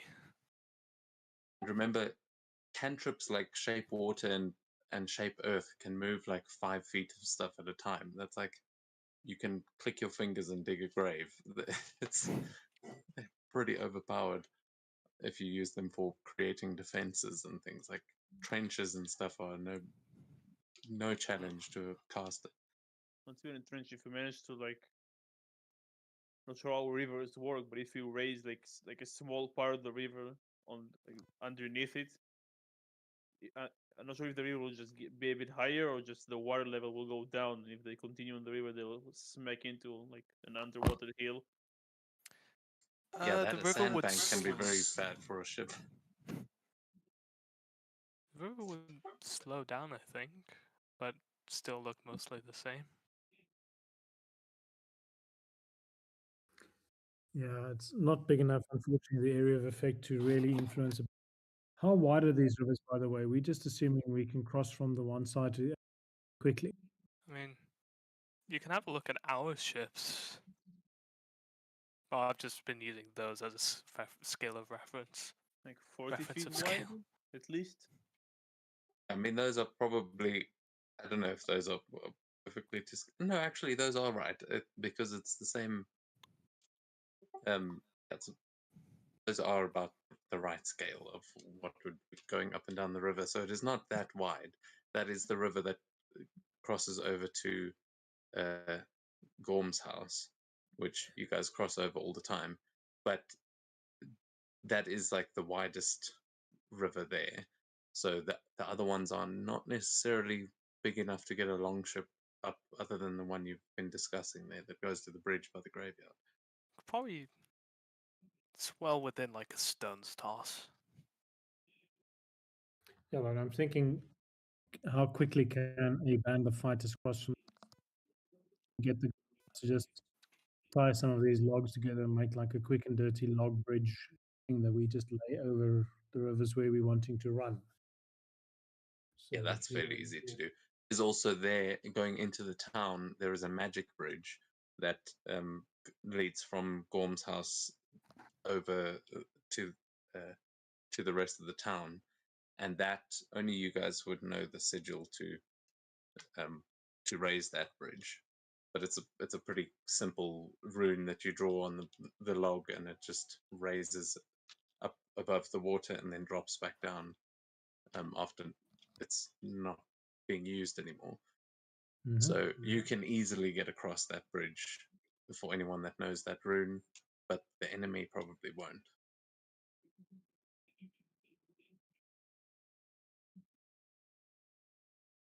But that's way up, like shipyard already, so it's in town.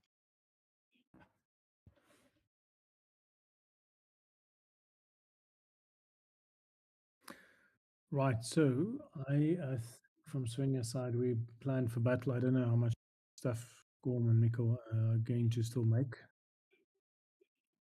and what traps and mines and stuff we're going to do. But so this is kind of a checking point. Are we sort of broadly aligned around land as capable of planning?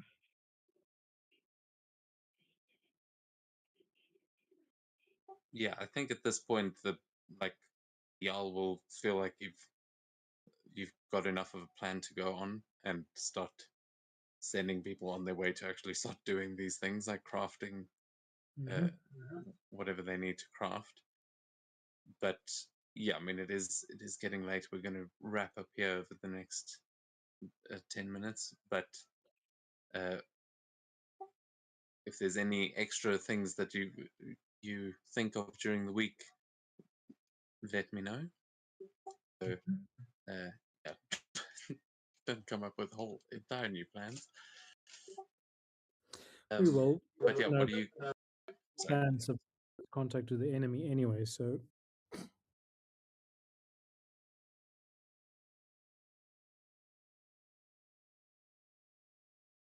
Yeah, you've still got a few hours before they get in here. So, where are you guys going to be starting your efforts?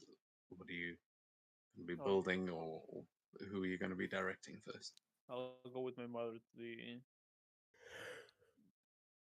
Rager's shrine. No, Okay. Think She will say, sorry, just as they leave, they'll say, "We won't be long. Come, follow me, and try not to get distracted by anything shiny." And she's going to start. It looks like she starts casting a spell. what is this supposed to be? She casts polymorph on you, and it turns you into a Giant raven. eagle. Okay. A giant eagle, actually, yes, absolutely.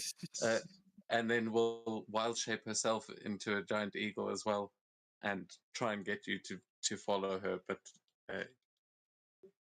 yeah, are you going to resist her spell?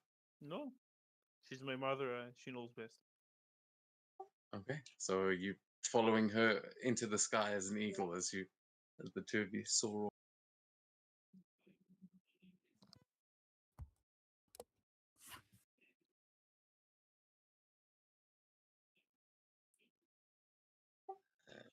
Okay, so Gorm and Ingrid are uh, flying away. What do the rest of you do? I think Mikkel and I could work on making like the metal parts for ballistas and fortifications and whatnot.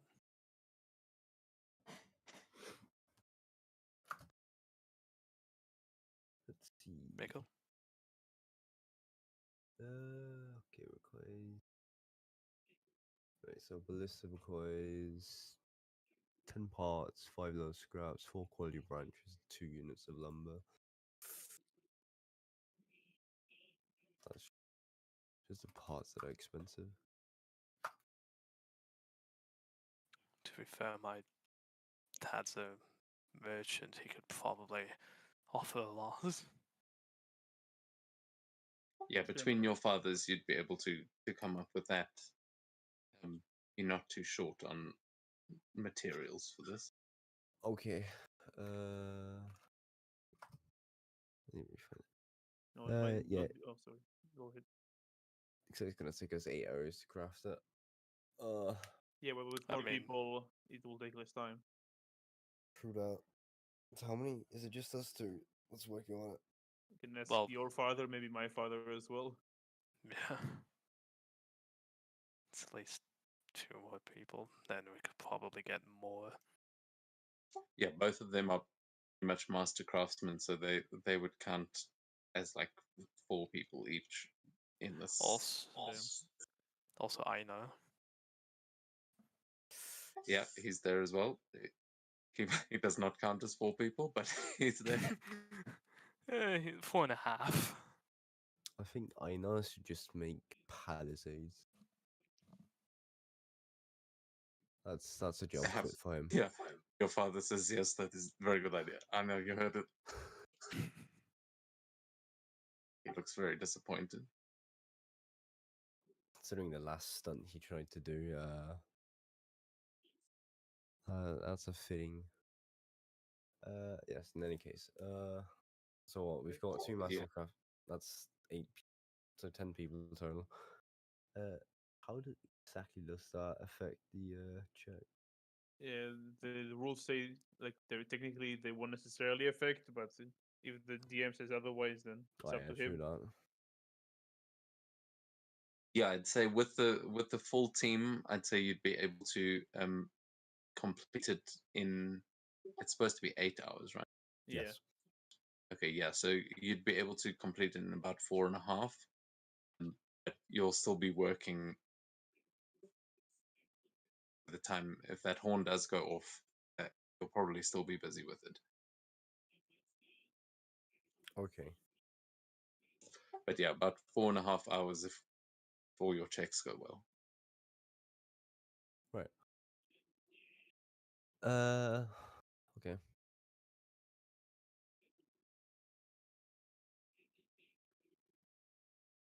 I don't remember.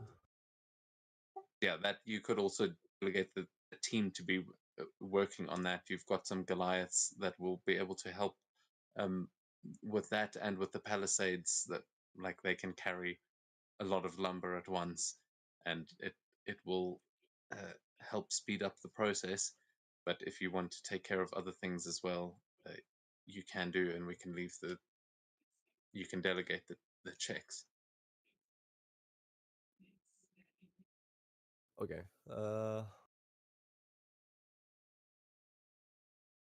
Well, we wanted the ballistas for mostly. That was like the top priority, yeah. And also getting all the other defenses. How many ballistas are you trying to build? At the very least, I think we want 1, maybe 2. Although I'm not entirely sure we have time for more than 1, and even 1 is cutting it close.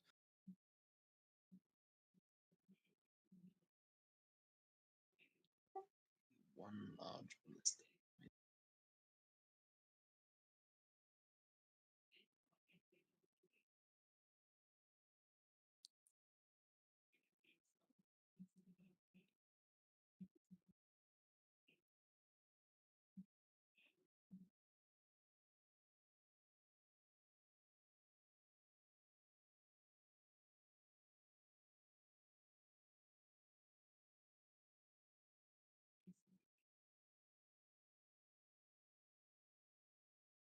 But yeah, I think whilst four of us are working on the ballistas, the rest would be working on palisades. So we'd have the giant or Goliaths hauling wood for Ogres can iron probably other journeymen. ogres can probably lift the ballista and go place it. Or Yeah, if you have time to work on the second one, you can do that while they place it. yeah, exactly.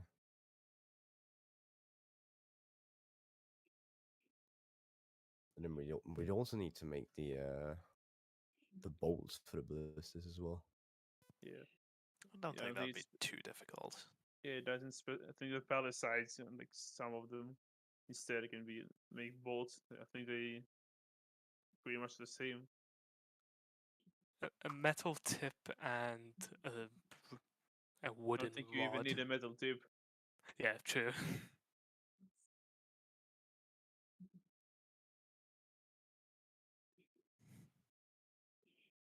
Yeah, I did want to Yeah. ask DM: is there any, I don't know, something to buy at the market that's maybe except for the mounts, any special merchants that might be here?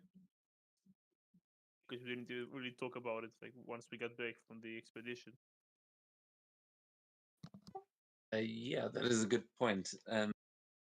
I hadn't actually thought about it, so maybe we'll get to that next session. But roll 2d100 for me. 2d100. There we go. That's really 33 and a 2. Ooh, okay. I got a 2 and 2. What's the chance? 1 in 100. Okay. Yeah, I will get back to you on that next week, but there may be. Yeah, I haven't spent my gold yet, so I'm hoping. What kind of things are you looking for?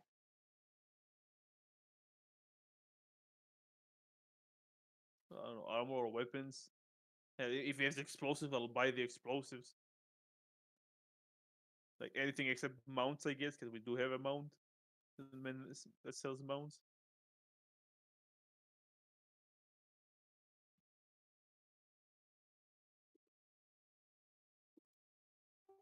Okay. So Yeah, surprise me, I guess. explosives you might be able to find.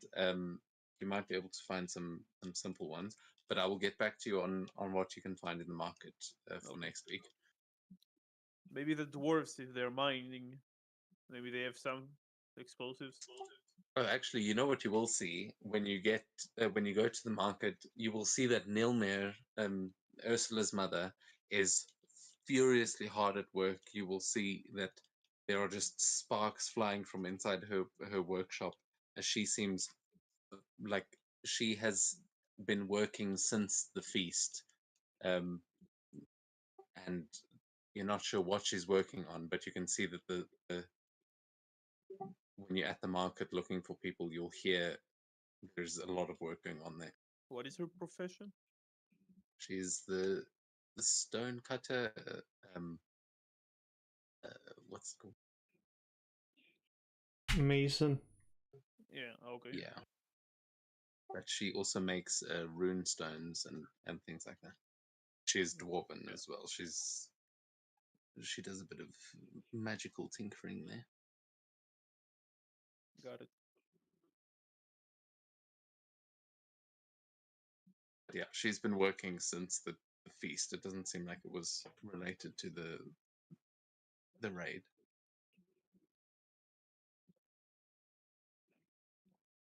Got it.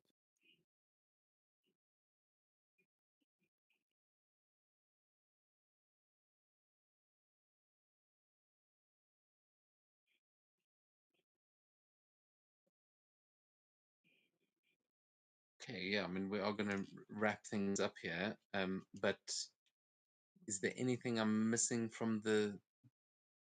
uh, from the map for now? Anything I should be putting down that I forgot? Not that I can think of. Nothing for me either right now. Mm.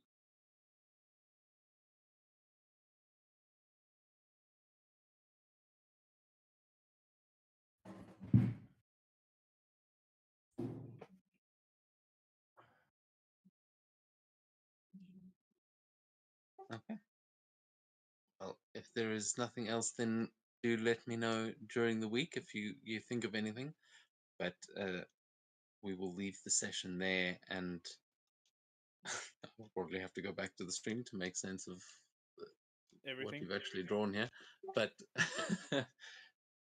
next week we will get to those few hours that you have of preparation, and then potentially the defense against a raid from Flostervik. Excellent. Nice. Sweet. Thank you, everyone. And Dev's